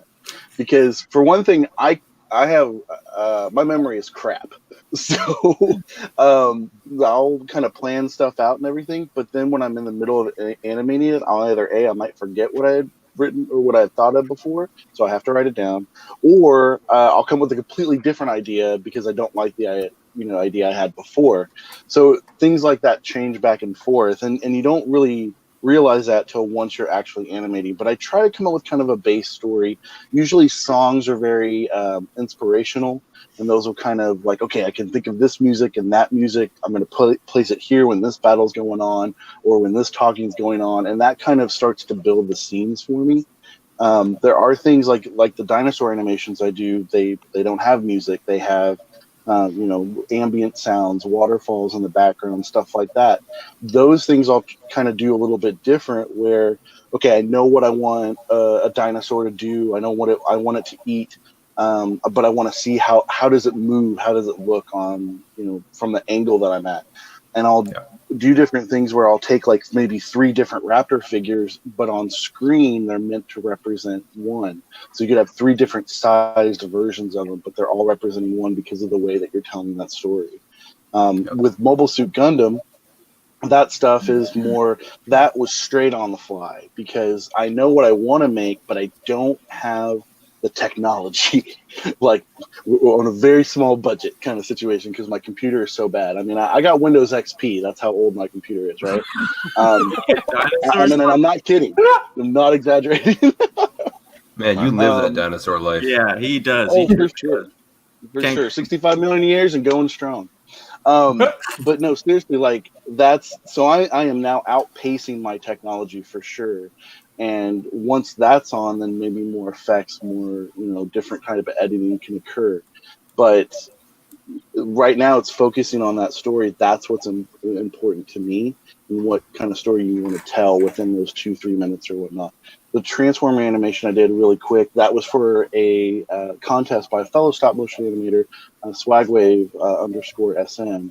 And he holds contests usually every year. And I was pressed for time on that. When I put in all the pictures and everything, I forgot the frames per second, the exact, like what I was supposed to do, and I forgot to hit Control A for the ones I needed, and it's terrible. It's a terrible animation. You can go watch it. The voice acting is amazing. Bobby Skullface did a great job. Amalthea did a great job. Takia Phoenix did a great job. Kato's Collection, who's in the chat, did a fantastic job. Patriot Prime did a great job. My Red Alert was probably really good. My Ultra Magnus was probably really bad. My Ironhide was fantastic. So, man, I gotta check out your stuff. This sounds awesome. Right. So, and so that's the thing is like, so I had all these ideas. I had to cut a bunch of stuff because of time. And then because my frames per second were messed up, that I was like, oh no, I only have like 5 hours left before the deadline. So I went through and I fixed only the transformation scenes, because if there was anything you need to get right in a Transformers animation, is make sure they transform correctly, make sure that sound matches up. And I tried to do that. I've always wanted Ultra Magnus to say transform, or Autobots transform and roll out, and it gave me chills watching just my own work with that, because I love Ultra Magnus. All the rest of it's kind of uffy, but it's my highest watched video, highest rated video. So I don't know what's up with that, other than they love the story and they're okay with the animation not being on par. Okay. So, Danny, I haven't seen stop motion from you, but you do take a lot of photos.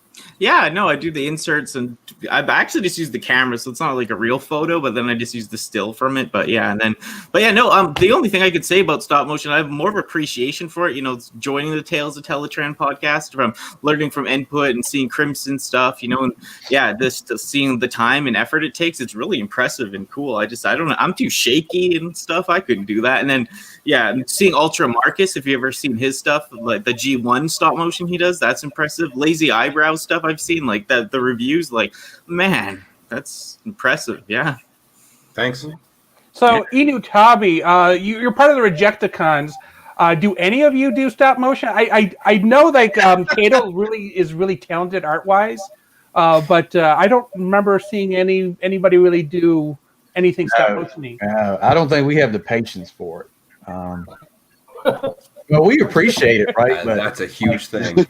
I worked 90 hours last week, so I barely Yeah. have time to do anything. So yeah, I really appreciate it because it takes. I tried it one time with a G1 Huffer, and it took me about 5 minutes to figure out that's not my thing. It's not my lane. I'm staying out. Yeah, Good on you. your thing is taking it from robot mode to vehicle mode. Yep, which I there you go. appreciate. Put it on the shelf. Thank you. Yeah. He got halfway in the transformation, said, "Yeah, I'm done. Forget it." You know, I'll say that Kato, like, he may not have done some stop motion that he put on the channel, but like, you know, when he early on in his reviews, he would have he didn't do transformations, right? So he would have the robot mode, and he would like flick the robot over, and the next frame would be the car, right? So technically, that is stop motion because he interjected with that, and it did transform on the screen. So I'm just saying. 2 frames of Okay, so Kato's Dennis, talented. thoughts on stop motion? It is a game of patience, no doubt about it. With me, it depends on what I'm working on, and it's 2 different kind of workflows. And I'm actually going to alter one of the workflows. So if I'm doing like a one-off, like when I do the It's a Very Transformers Christmas, or like when I done the Thanksgiving, or when I do the Halloween ones or whatever, like I'm just a bit of a weirdo who comes up with these ideas. I'm like, hey, you know what? This event is coming up, and it's time for me to do this. What can I do? What would be a story? And I start to piece together this weird story. It'll be a quick, short, usually little thing. Although one of the Christmas ones ended up being really long for some messed up reason, and I'll end up shooting it, and then I'll do the kind of voice work and stuff fairly close after, because how can I put this? Because it's the sort of thing I'm usually trying to do those under pressure. The Christmas one I really try and get done because it relates to the Hallmark keepsake ornaments, right? But if I'm doing Universal Collision, that's a different thing. I had 4 seasons. I have 4 seasons worth of story there that I developed about a good 9-10 years ago. So I've had that story for a long time. The way I done season 1 and season 2 was I filmed the entire season, all 13 episodes. And then I worked on doing the photo editing, which is a long and tedious process. Oh, I hate it so much. Like putting in like blasts and explosions and that stuff. Like I hate it so much. So tedious. It's tedious, very much so. Oh, so much. And I will be honest, I feel like sometimes I lose the essence of what I'd like to do with certain scenes and stuff, because I think if I was able to do something with green screen, I think it would help. I got to be honest, I don't know jack about green screen. No, nothing. I'm a real practical guy when it comes to that stuff, but I've had those. And then the last thing I will do is I'll take chunks at a time and I will do the voice work. Or, I mean, there's some people in here that have done some voice for me. Crimson's done a couple. He's my Dinobot and my Mirage. And Input is so far double dealer. I know there hasn't been a lot there yet, but so far, I don't know if there's anybody else here who has done any voices or not. I don't think so. But I find that that gets harder because I've run into the problem that George was talking about earlier, where like you forget what it was that the story was supposed to be. So then you kind of say like, I'll come up with the script to match the pictures. It'll be fine. It'll work out fine. It'll work out fine. So I'm lucky in that I know the tent poles that I want to reach for Universal Collision with each season. But I lose the details sometimes of what the conversation was supposed to be. And right now I'm working on the season finale, the 2-part season finale. And episode 12 is gigantic. It's so, like, I counted it. I used 302 characters in episode 12. It's insane. So it's taking a long time to do. When I do season 3, I think my plan will be to do episode, do the voice work and the script then, and then do the next episode. It might be longer between things, but I think it'll help kind of polish the workflow a little bit more. Okay. Just to kind of touch on before we go on about the whole green screen thing is I don't use it because it messes with your color gradients and whatnot, and it ends up looking awful. Whenever I do something like that or I key out, I will surround the figure with the colors of things that are going to match it on screen, and then I'll physically in Photoshop cut every figure out, and then it looks way more natural. It does. You're right. Yeah. Okay, input. I know you do not have any experience with the stop motion. Your channel name is ironic, I guess. So, so my whole stop motion. First of all, I want to say this: if you want to get into it, invest a little bit of money. Whether you buy an app on your phone, whether you get Dragon Frame, and then you get Adobe Premiere so you can edit and green screen and do all that stuff, and you get a camera, just invest into it because taking individual photos blindly without any kind of onion skinning or anything like that is murder.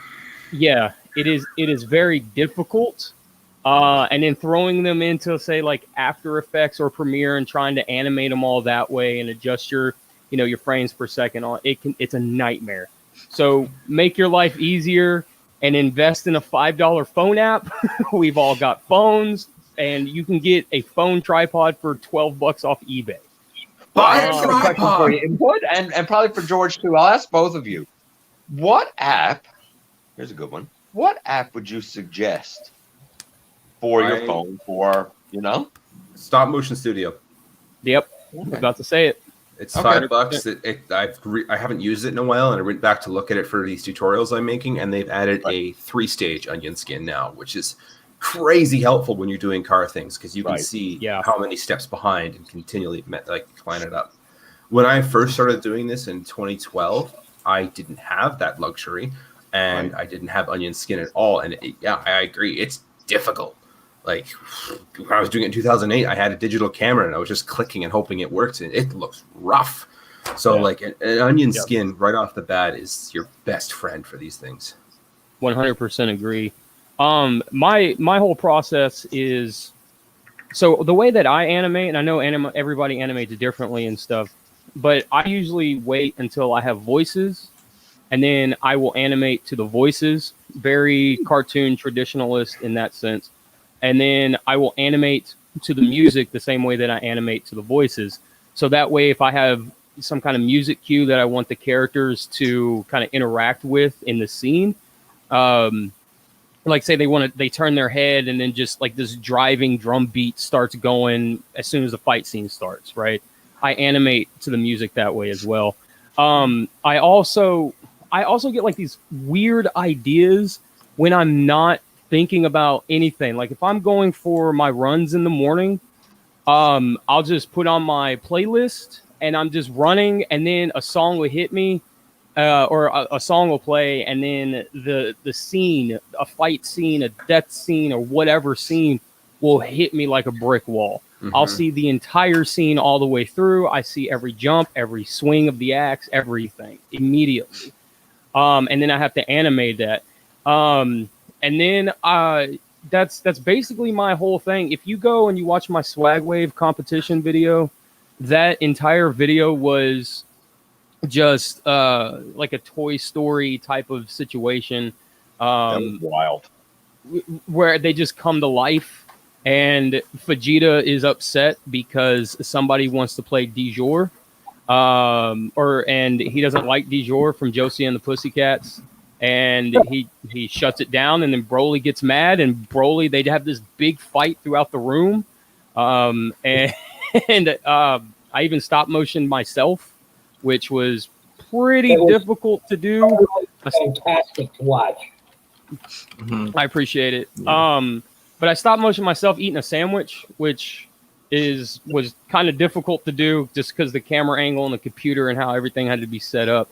But I remember I was going to do a completely different entry to the Swagwave competition than what I did.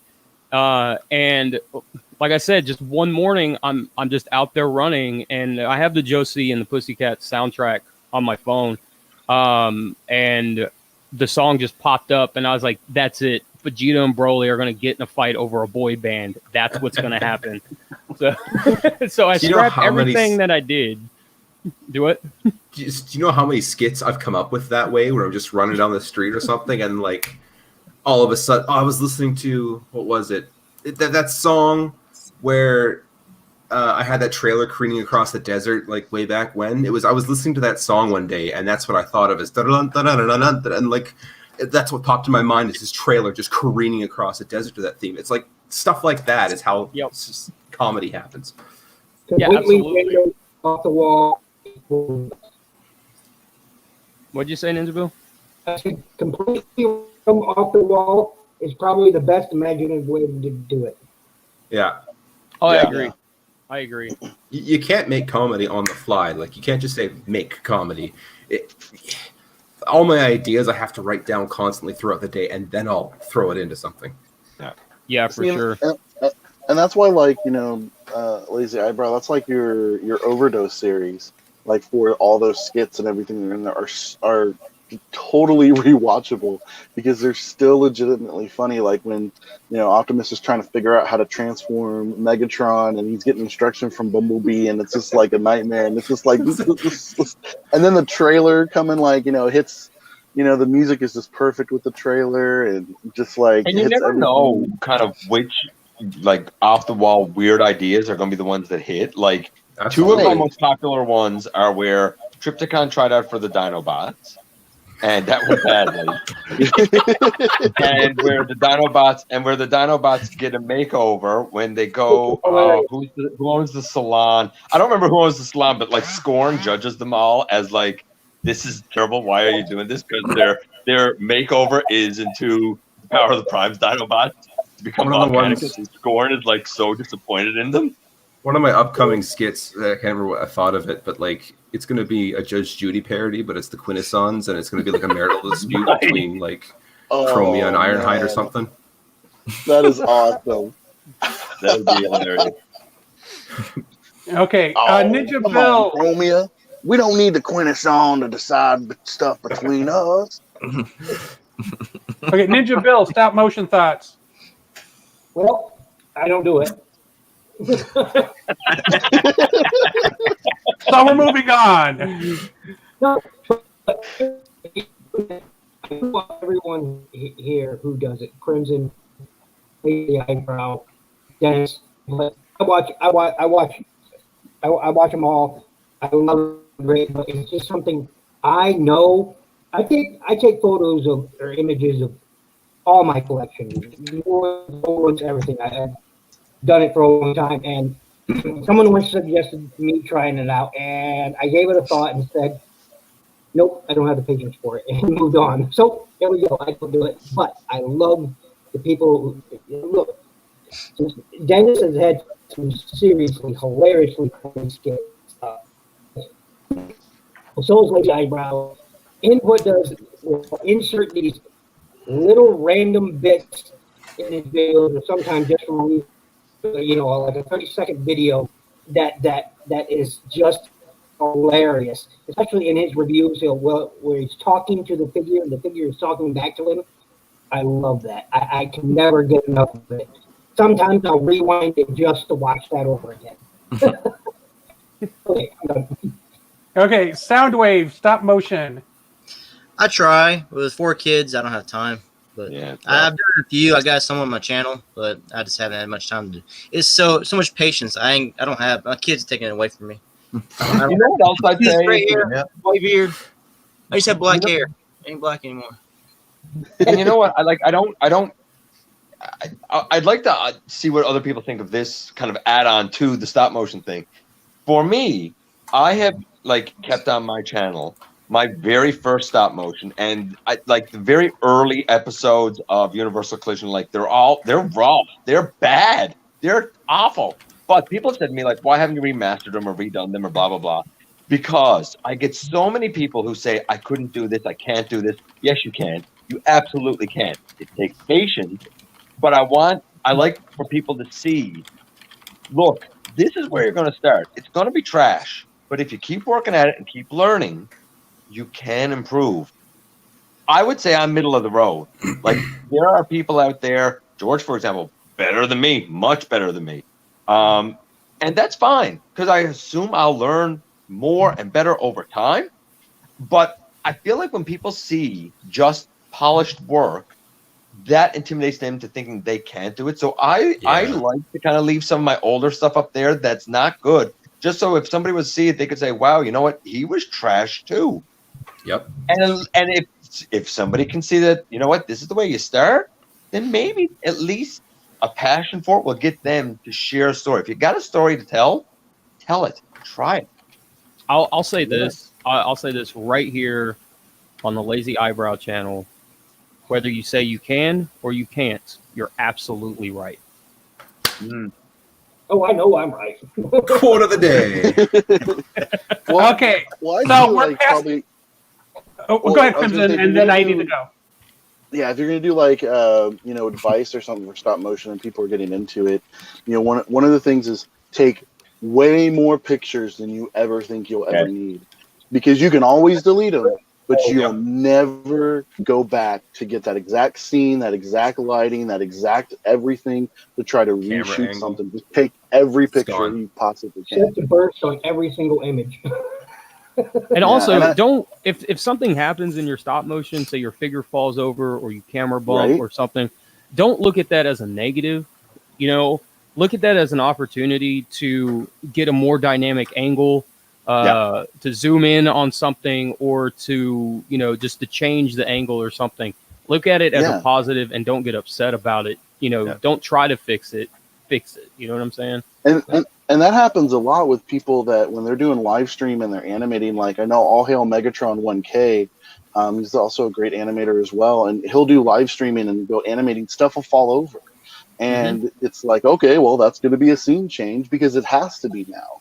Because now that figure's fallen, you're never going to get back in that same spot. Doesn't matter how close to the onion skin you can get.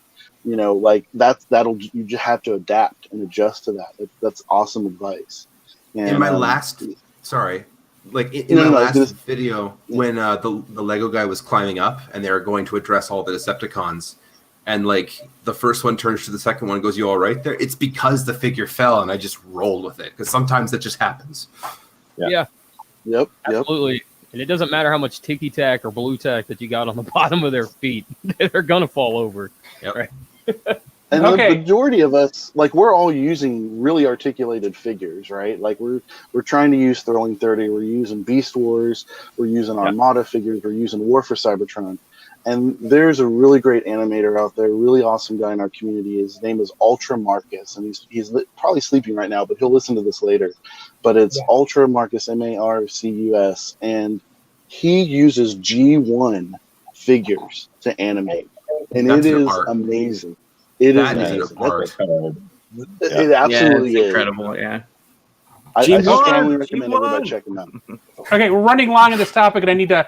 So we're past the 90-minute mark. So I need to poll the panel. Does anybody need to leave? Because if so, you can introduce your channel and social media again, and then we can move on to the next topic for anybody who's sticking around. So everybody good, or everybody need...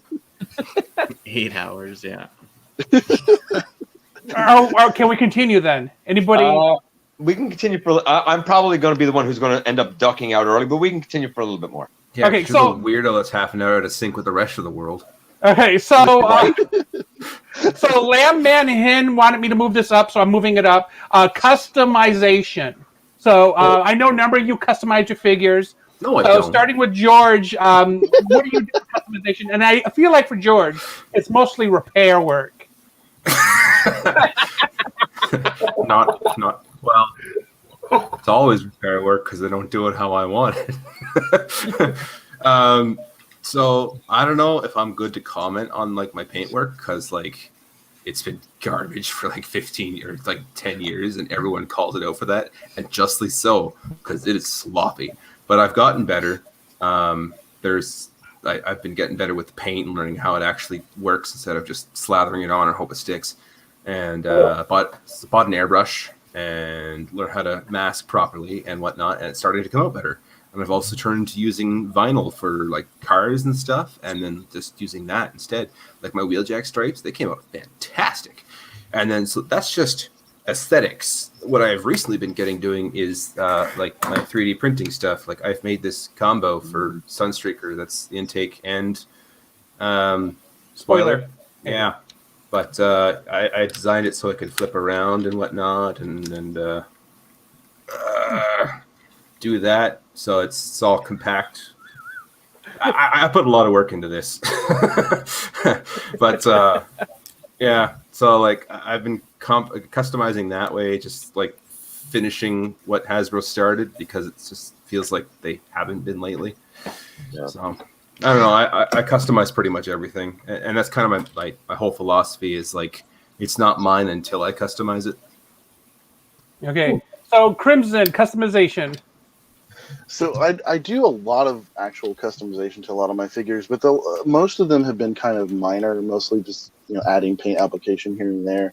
Every once in a while, I've made a new character. Like I made Clampdown, which is basically a red alert with like a black head, no fire chief on him, and kind of more of a black and white with a little bit of red here and there cop car. And it's red alert if he was useful. Right. And in that case with like changing eye colors and stuff like that, like for example my Earthrise Optimus Prime, the head, I don't like it. It seems squished somehow to me. So I actually took rather than the Siege Optimus, I took the Galaxy Upgrade Prime's Orion Pax head and colored the eyes white and then did a clear light blue over it, and then put it back together, put it on Earthrise Optimus, and it has more detail on the faceplate. He does have a screw on the back of his head, so in animation, you kind of got to use a different head. Now, he doesn't transform, so there's a problem there, but that's okay. I don't really transform with Earthrise Prime that often. But it's just little tweaks and things like that to kind of make the figure exactly how you'd want it.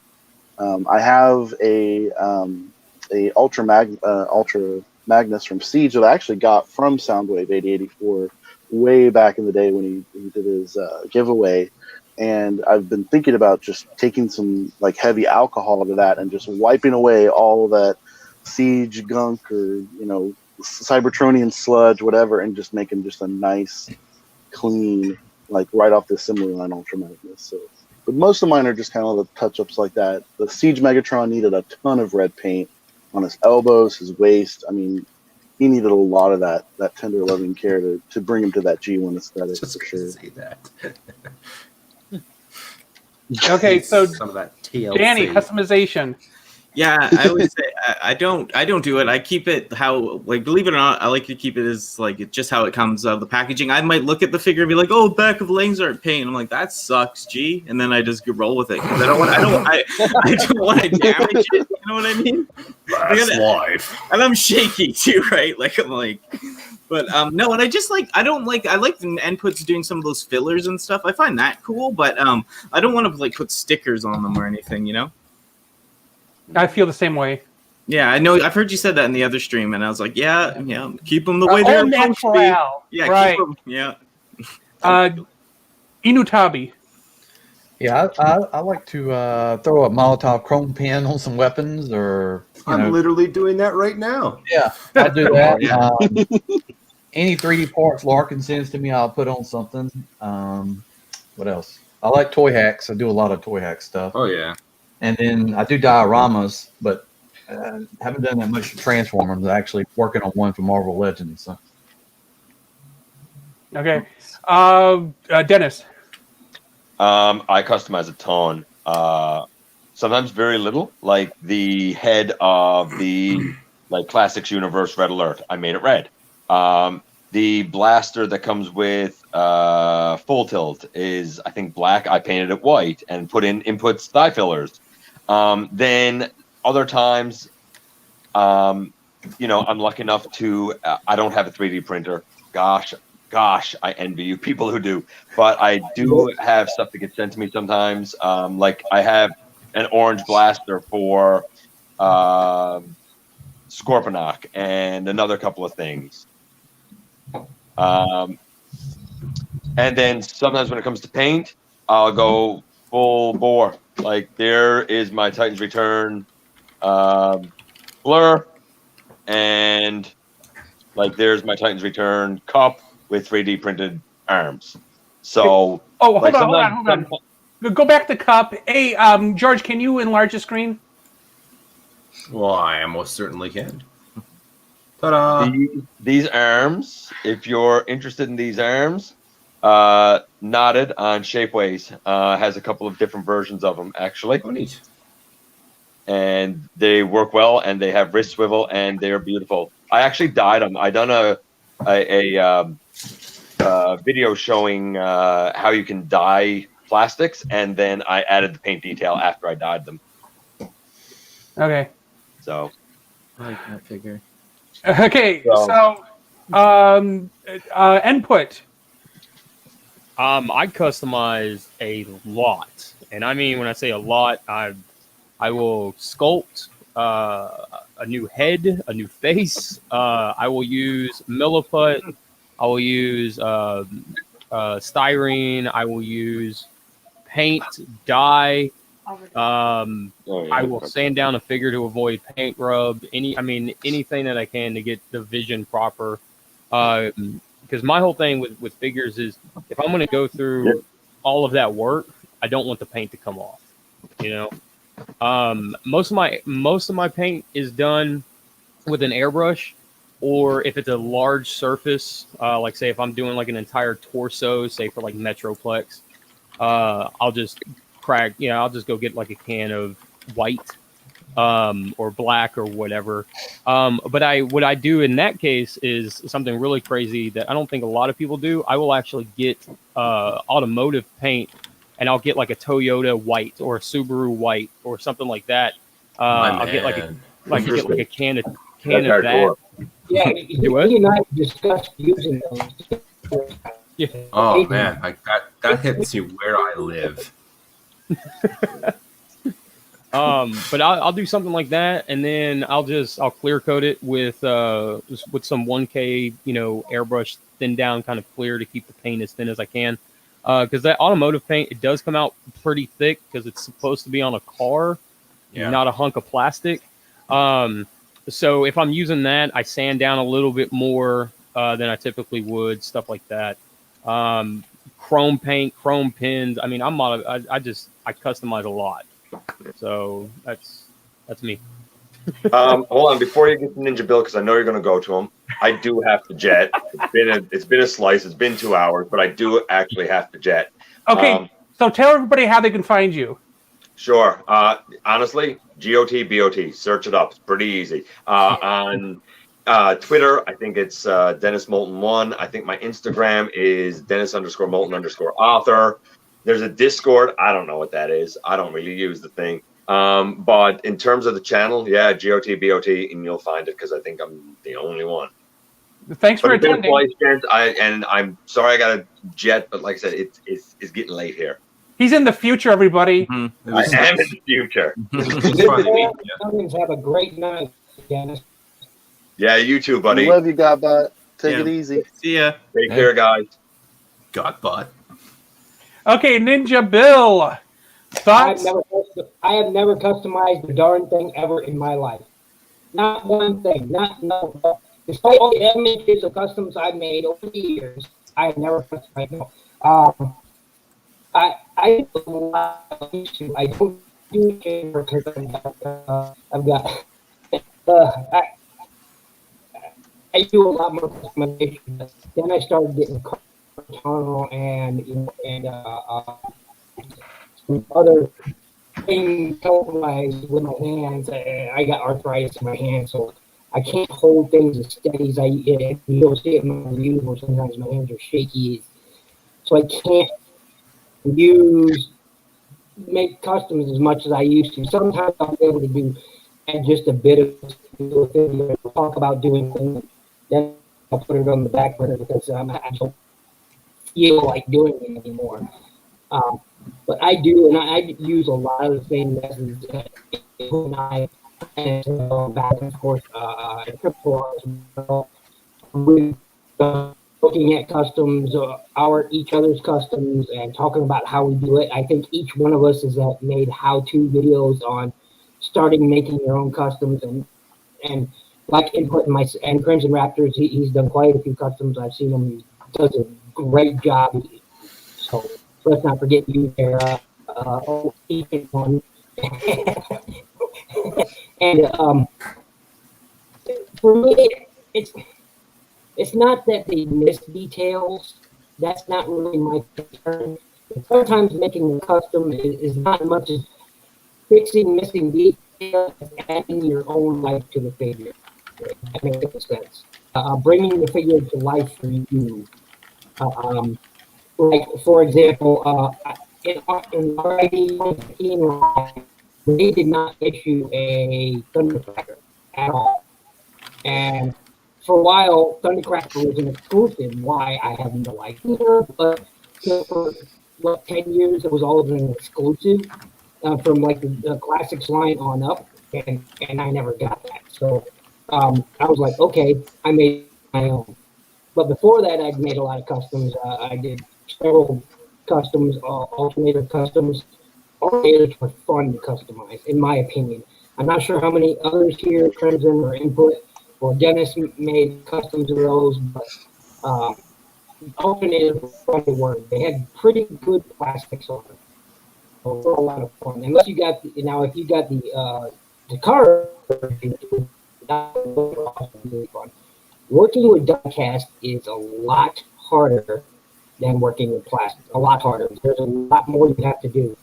Most people don't. Because first thing you got to do when you're working with diecast is obviously you got to remove anything that's already on it. All right, and that could be either a hard or easy process. Next thing you got to do is you got to degrease the heck out of it, because Hey, Bill. Yes. Hey, I'm going to interject for a sec. You're breaking up really bad, so we're hearing every other word. Sorry, well, go into Soundwave 8084 then. Okay, Soundwave, go ahead. Well, I don't do anything myself customizing. I do buy stuff from Toy Hacks and add-on parts from like Shapeways or third-party companies. That's about all I do. I don't have the skills to do it myself, any painting or nothing. Okay. Hey, George, somebody asked, and I already forgot the name, I'm sorry. Where can they pick up or download your 3D designs? So my designs are on Cults 3D, and they used to be on Thingiverse, but I don't do it there anymore. But yeah, Cults 3D, and again, it's Lazy Eyebrow. But like whenever I make a new design, I'll post it on my second channel, which is I think it's just called Lazy Eyebrow Media. That's just all I put the post there because I don't want to clog up the main channel with all the 3D printing stuff. So the Sunstreaker's not done yet, which is why it's not available. I still have some perfecting and tweaking of the tolerances to do, but it'll be up soon. Okay. How come it's not on Thingiverse, though? I'm curious. Thingiverse, I've just had so many problems. Like every time I log into it, it signs me out, and then I'll put my password in, and it never wants to accept it. And I just had so many headaches that I just moved over to Cults 3D. Okay. And Cults 3D also allows me to charge for things. So like some things I'll upload for free, but it's like for those ratchet feet, for instance, I put like a lot of work into that. And it's like I kind of want to charge something. And Thingiverse doesn't let you do that. Cool. Okay. So Bakuop asked, we're going to shift like quick answers for this one. Starting with George, what are your thoughts on the canceled TF Operation Skyfire movie concept or World War II based Transformers in general, aside from the Bee and Hot Rod, which I think was a reference to the last night, maybe. So starting with George, your thoughts on period piece Transformers movies? Oh, that's what the question is. I think that would be neat, I guess. Okay. I don't know. Crimson, period piece Transformer movies. Wait, say that one more time. Basically, movies that take place in a past era.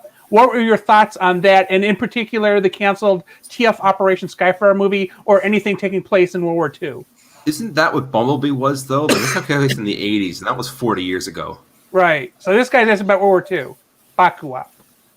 Well, so I'm a big World War II buff, but I've actually not seen the last 9. But I do like Bumblebee was in the 80s, so I don't know.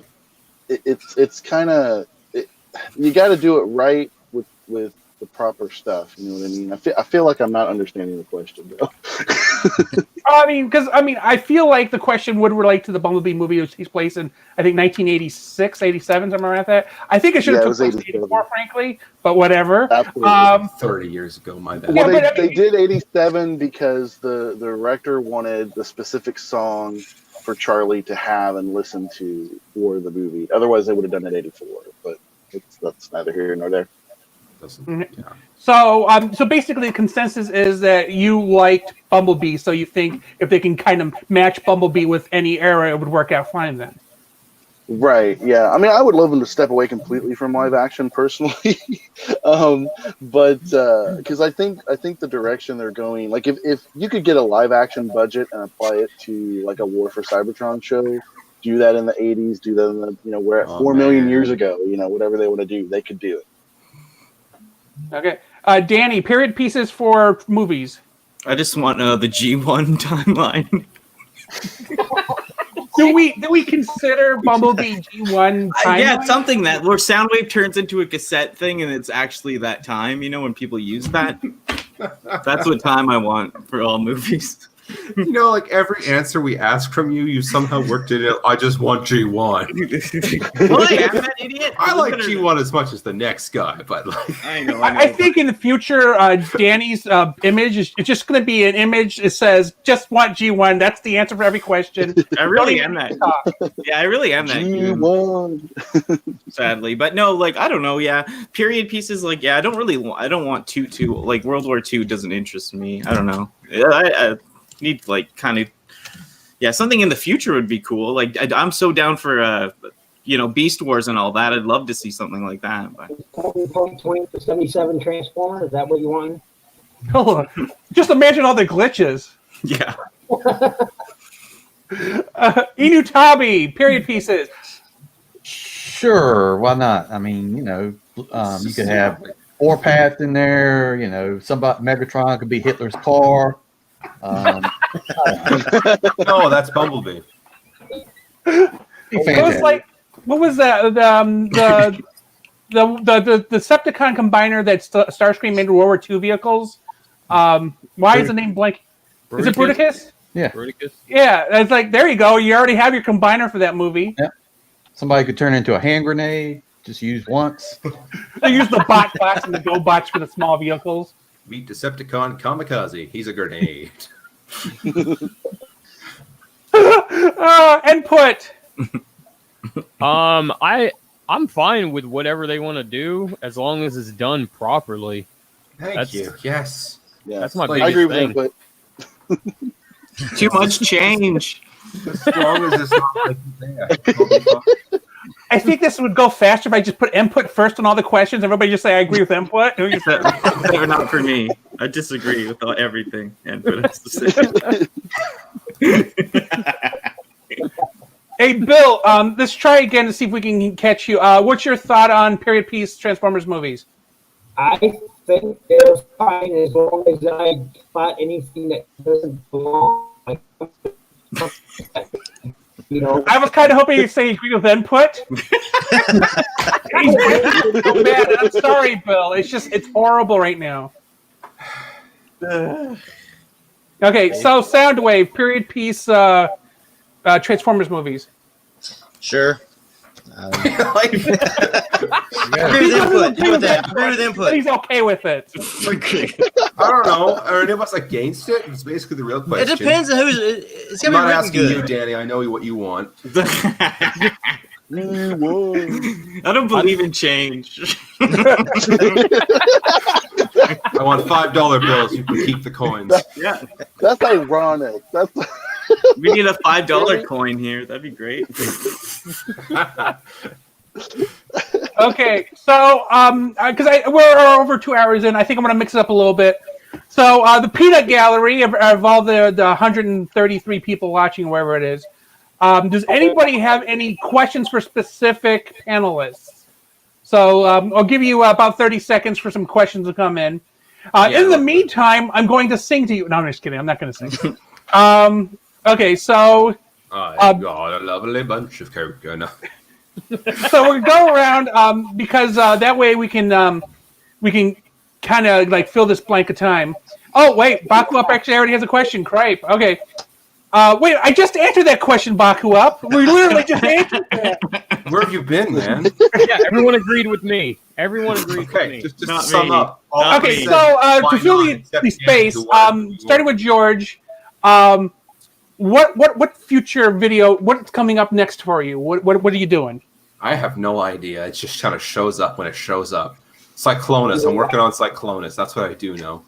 Okay, so now we have questions. Okay, so Robotato, he put a hyphen in for me. Awesome.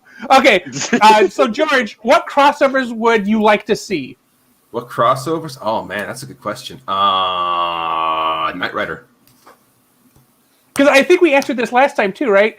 So Crimson crossover. Short answer. Man, I'd love to have Knight Rider. They actually, I think Hasbro actually did try to do that, and they couldn't work out a licensing deal to get. Oh no, really? Come on, now. Like They Wind just throw That's a why we bunch got of that. money at him. Just throw a That's bunch why of we got money the at him. X-Jet instead. Done. Oh, that's why I bought a third-party wind charge. It was just to make kit. Right, but they should also do the A-Team van or even Airwolf. They could figure out some kind of gigantic transforming 80s combiner. That would just be perfect. Herbie. Oh, right? Yeah, Herbie. Everybody will make him a bug bite. Danny. Yeah, What's your one thing crossover? Yeah, I don't believe in crossovers, but if I had to pick It's one, not G1. if I had one to gun to my head or something, I would say Power Rangers for some reason. You know, Danny, they tried years and years, Hasbro tried to get a G.I. Joe and Transformers crossover. So that technically is a G1 like, because it wasn't Marvel. Oh. Yeah. They never had it around my town. And you know what? Knowing is half the battle, Danny. G.I. Joe. Enewtabie crossovers. Mask and Transformers. That'd be sick. Ooh, nice. Yes, Yeah, Mask doesn't get enough love, that's for sure. it doesn't. No. It really should. I mean, especially when IDW makes it all the same universe anyway. Yeah. Okay, input crossover.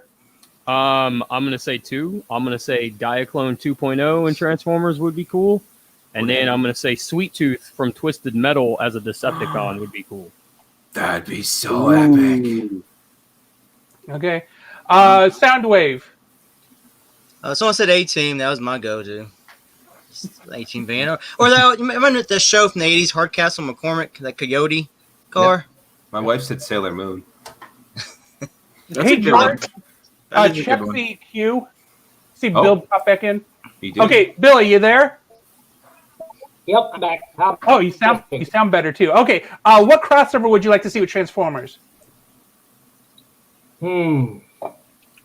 Well, let's see. They did the My Little Pony. What about Scooby-Doo and Transformers? Oh, that's right, the Mystery Machine. The Mystery Machine, yes! Wait. Hong Kong Fooey and Transformers. That car is wild. We talked about wacky races last time, and I would totally be down for a transforming Waluigi. Yes. Okay. So, let's see what other questions pop up here. Oops. Macross and Transformers from Sardo. Oh, Ninja Yeah, Turtles, yeah. yes! I want the Turtle Wagon. Yeah. Of course. Yes. Everyone wants that, yeah. Flintstones Transformers from Fire Talks. What Oh about my goodness. Mrs. Lazy Eyebrow says Animaniacs. I'm not quite sure how we'd cross over Animaniacs. Do they have a Grimlock. Animaniacs mobile I don't know about? What if they're a combiner and they become the water tower? Yeah. Right? It's another form for Soundwave. That'll probably be an exclusive box set with the water tower. Okay, so Lego Man said Jurassic Park, but I think the rumor is that Megatron Beast Wars will be redone to be a T-Rex. Yeah, Yeah, it'll T-Rex. never happen. It'll Yeah. never happen. Mattel will not work with Hasbro like that. I understand the licensing is with someone else, but they are killing it with the dinosaurs, or killing it with the license. They would never let something like that happen. Plus, you know, it would be Megatron. On the flip side of it, you have Transformer fans, Beast Wars fans, that Megatron would transform into a female Tyrannosaurus Rex.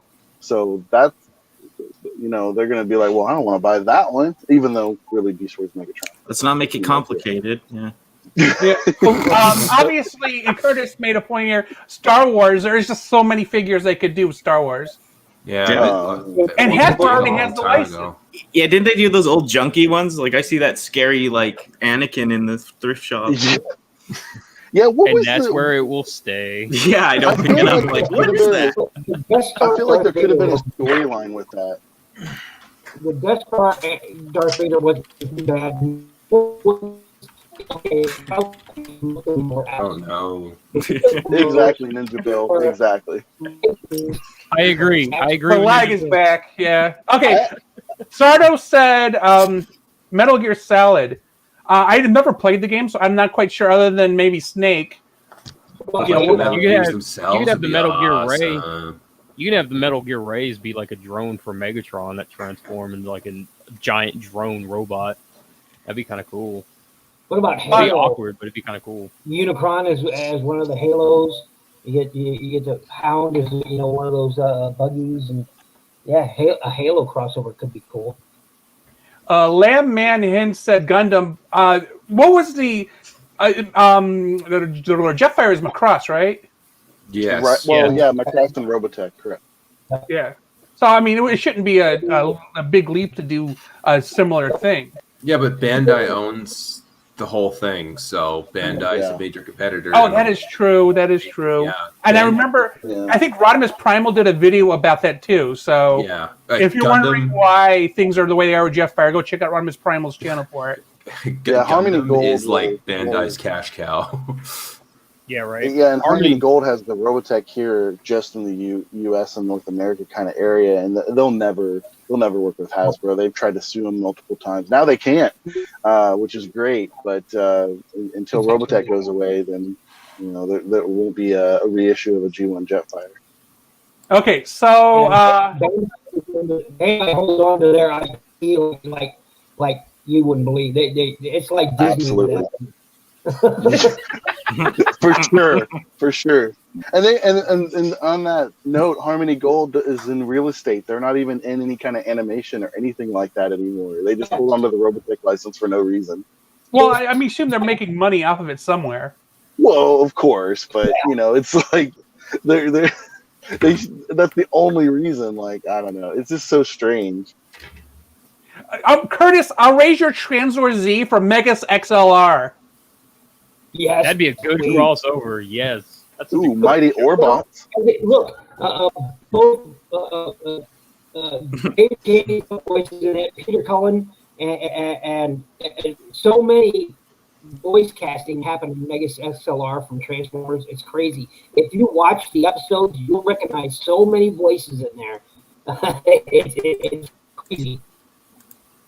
Yeah. Okay, so go ahead. I was just agreeing with NinjaBill.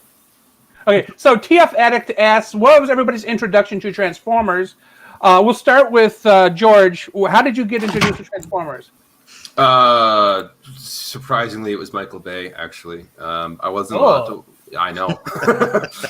I wasn't allowed to watch any of it as a kid because my parents said it was too violent. And fair enough, that's their parenting prerogative.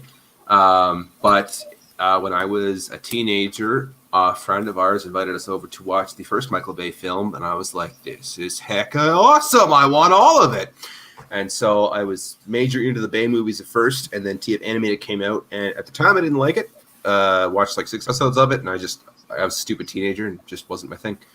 And then I looked up G1, and I was like, man, I love that stuff, and that's kind of where I went from there.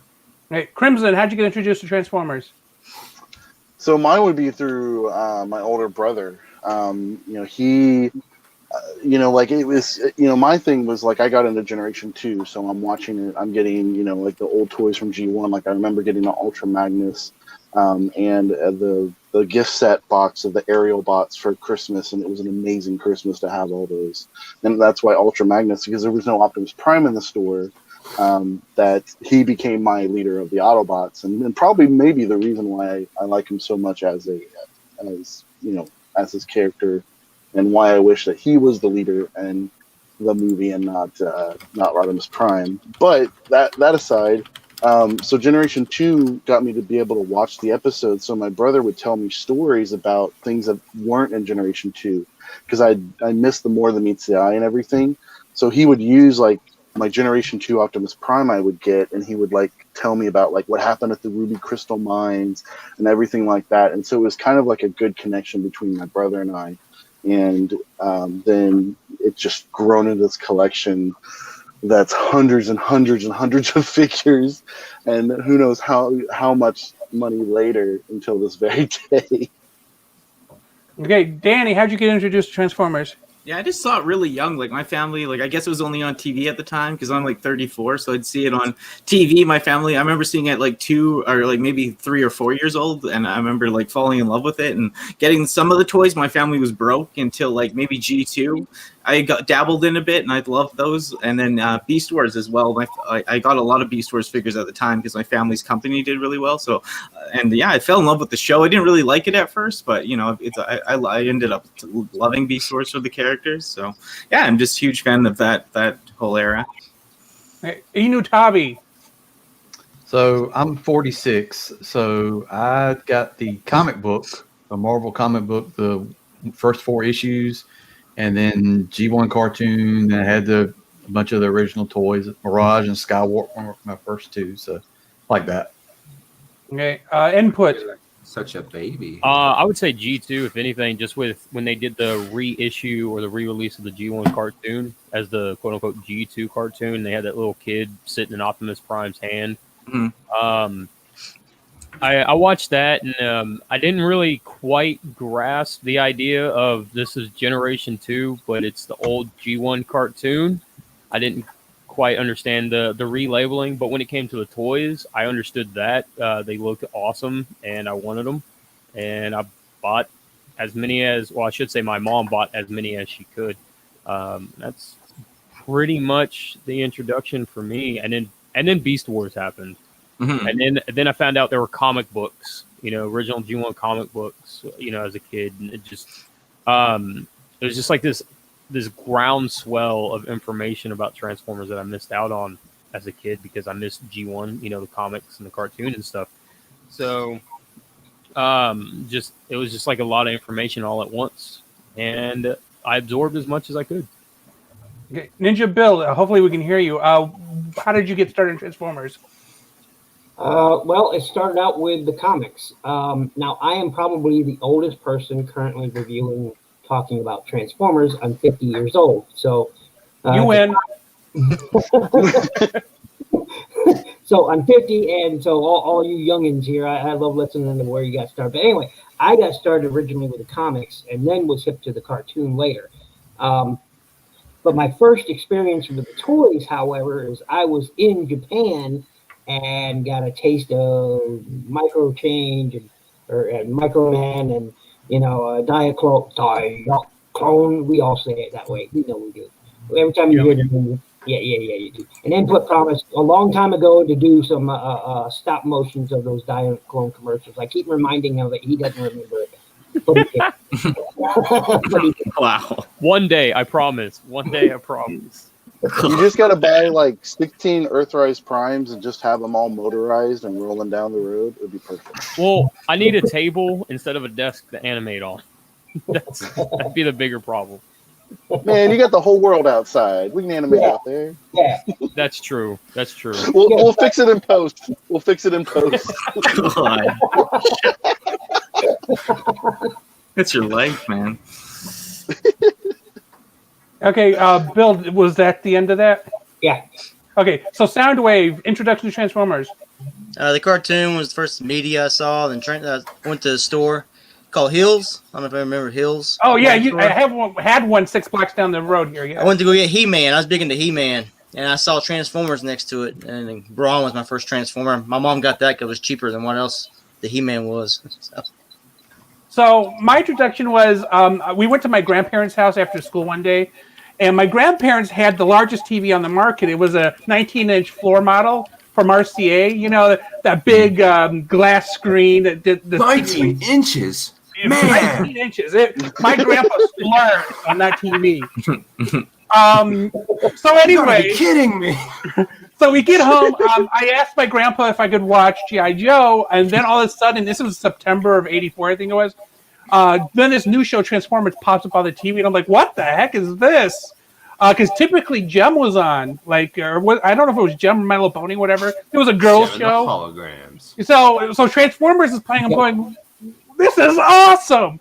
So afterwards, we went to, I think it was Hills. Actually, it was Hills. We went to Hills down the street, and my first Transformer was Goldbug.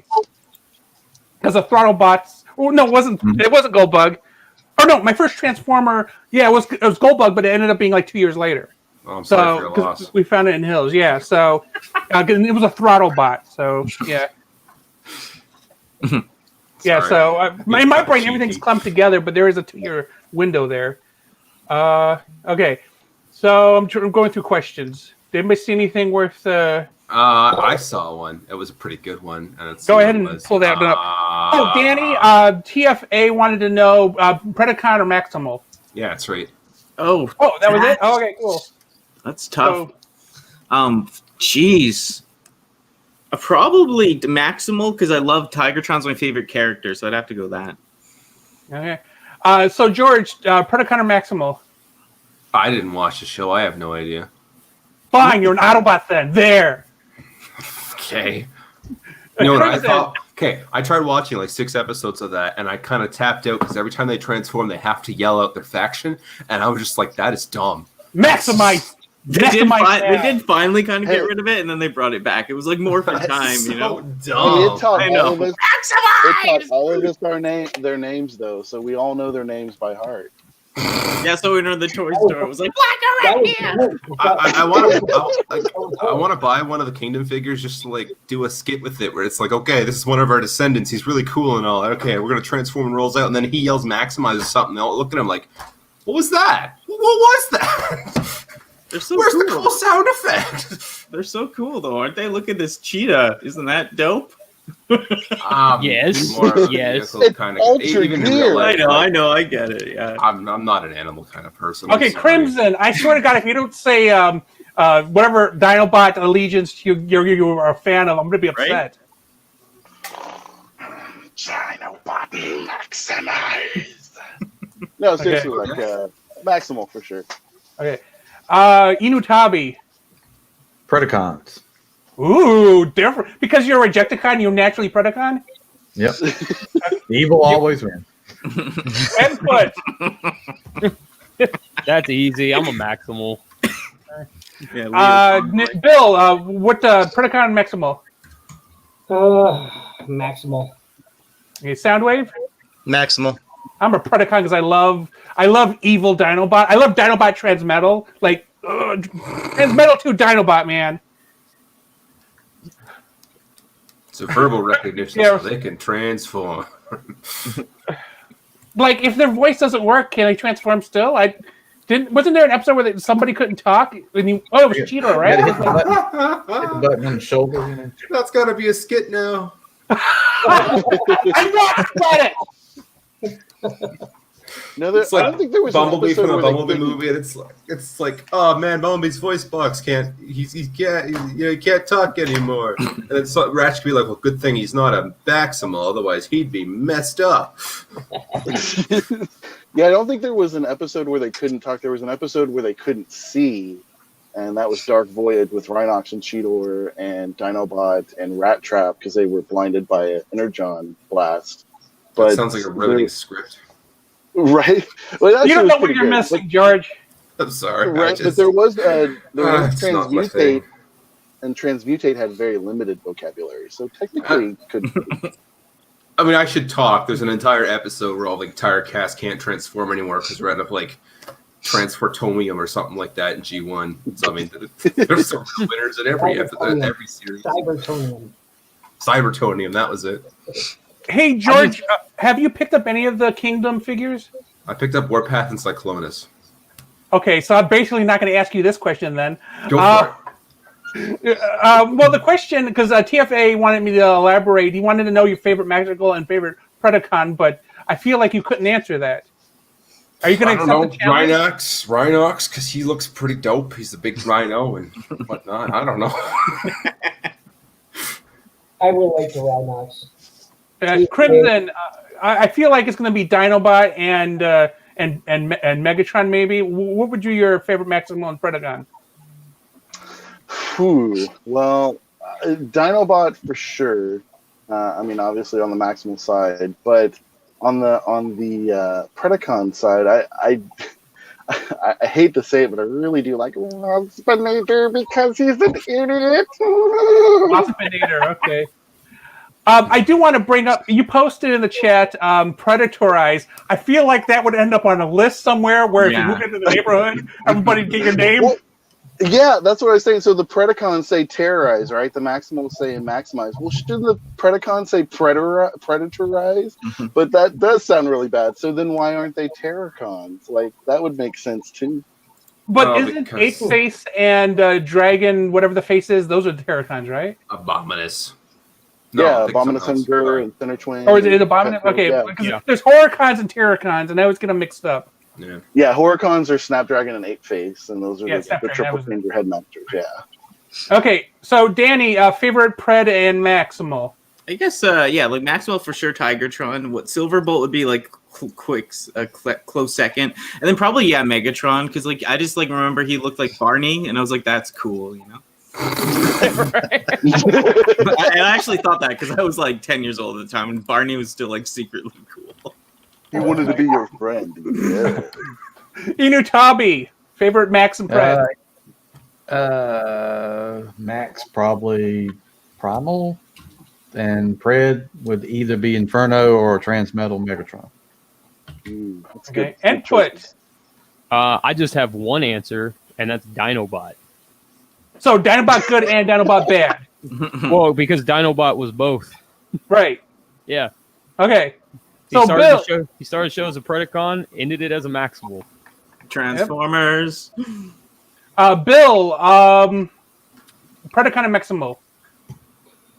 Well, for the Maximal side of things, I have to go with Big Convoy because he's Big Convoy. We're going some Japanese stuff. Okay. Wait, that's on the list. Neil. Wait. I thought we were just doing the American Beast Wars stuff. I didn't put a limit on it. Nobody said that. Blame TFA. This is his question. Nobody said that. Okay. So, Big Convoy, because Input would have said Big Convoy had I not thought of it first. For sure. Not Leo though. I thought it'd be Leo maybe. But... it's cool, but Big Convoy is better. Anyway, that's a discussion for another day. Come on, Convoys are awesome. But for the Predacon side, I'd have to go with probably Magnetron. Okay. Nice. Okay, Soundwave. Yes. Maximals would be Rhinox, and Predacons for Waspinator. Oh, speaking of, because there's a talk about Waspinator in the chat. I'm kind of like, because Waspinator is just rumors, as far as I'm aware. Anybody correct me on that? But there is a good Waspinator on Big Bad Toy Store right now. It's the it's the Generations. I think it's Thrilling 30, whatever. I bought it. It's a very good figure. Yeah, I have that. It's an amazing thing. It have to be Beast Wars Galvatron for the Predacon side. Changing my mind. Well, he's coming for Kingdom. He's into artwork on the box. See, yes, that is a thing I know about. Pterosaur before I got a Waspinator, because we got a good Waspinator, but we have a horrible Pterosaur. Yeah. Pterosaur. No, we don't. We got an awesome Pterosaur. Is this going to break down into one of those, it's so accurate conversations, is it? Jesus Christ, people. There's an entire lore for Transformers than just the cartoon. You guys know this, right? G1! Danni Dolphin! Danni Dolphin! Yo, Magmatron looks cool.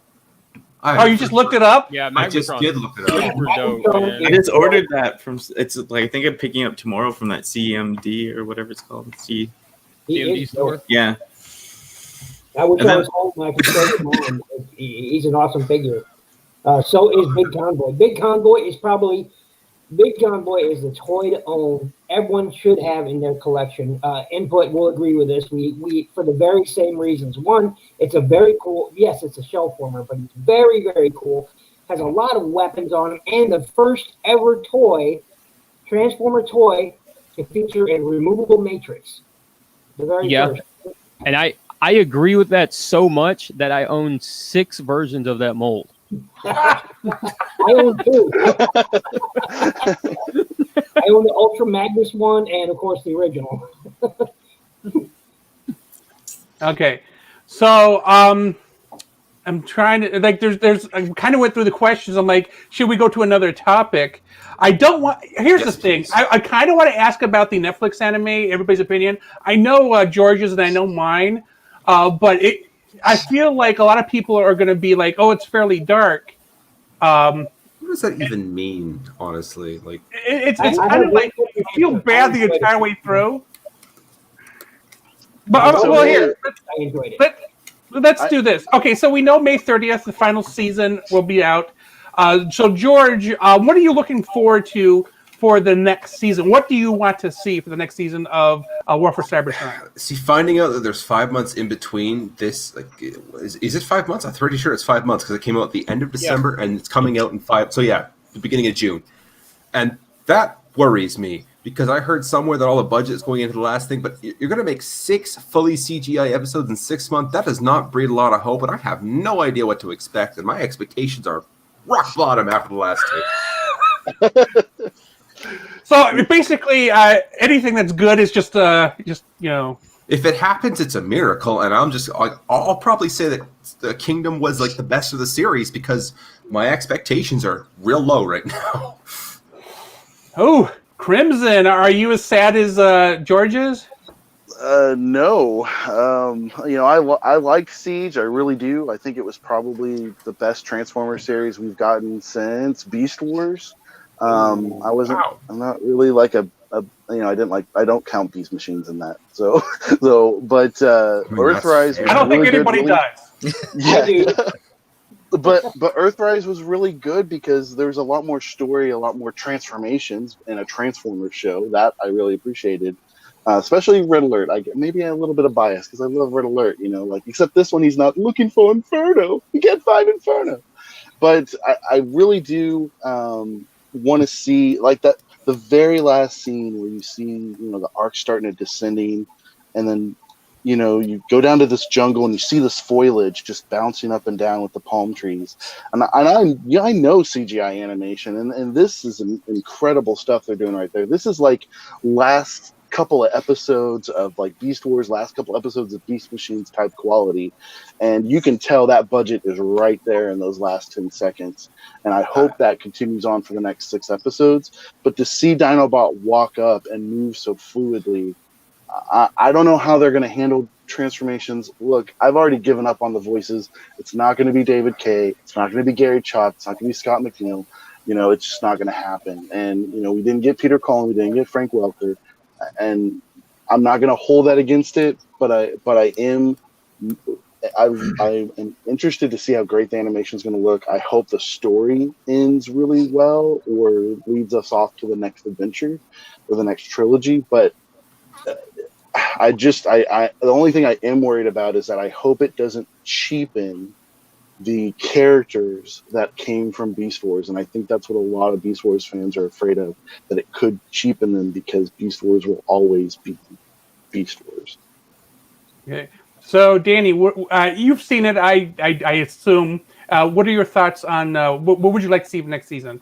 Yeah, I don't know. I'm not a big fan of it, of course, because it's not 2D and it's not like, I don't know. I know Beast Wars wasn't 2D, but like it's just, I don't know. There's something off about it. It looks cheap, but I'm the when they show the Beast Wars stuff. If they do it right, that's what I'm most looking forward to. And I like how they showed the disc and they had Galvatron and they showed that when he was getting transformed, that grid or whatever. I thought that okay, they kind of got me interested finally. So and then showing the disc and that little part at the end with the Beast Wars. If they pull it off, that'll be brilliant. Because the line depends on it. What's going to happen next if people really get into this or not. So I'm excited to see in a way. Okay, Enewtabie. Yeah, I saw it. I have one main thing I hope to see is when Optimus Prime says transform, it doesn't mean let's walk fast away from explosions. Let's hop on the back of me and ride away. It means transform, roll out. Yeah. Not walk out. He doesn't say transform, walk out. And he just don't transform and let's walk out. I actually expect to see a bottle episode. And for anybody who doesn't know what a bottle episode is, it's a episode made in one location, so it's cheaper to make, so they can throw money into another episode. So I expect, since they said they're throwing so much money into it, I expect a bottle episode, maybe 3. I wouldn't be surprised if they just sat on the arc for 3 episodes of some blah blah blah whatever. But anyway, input.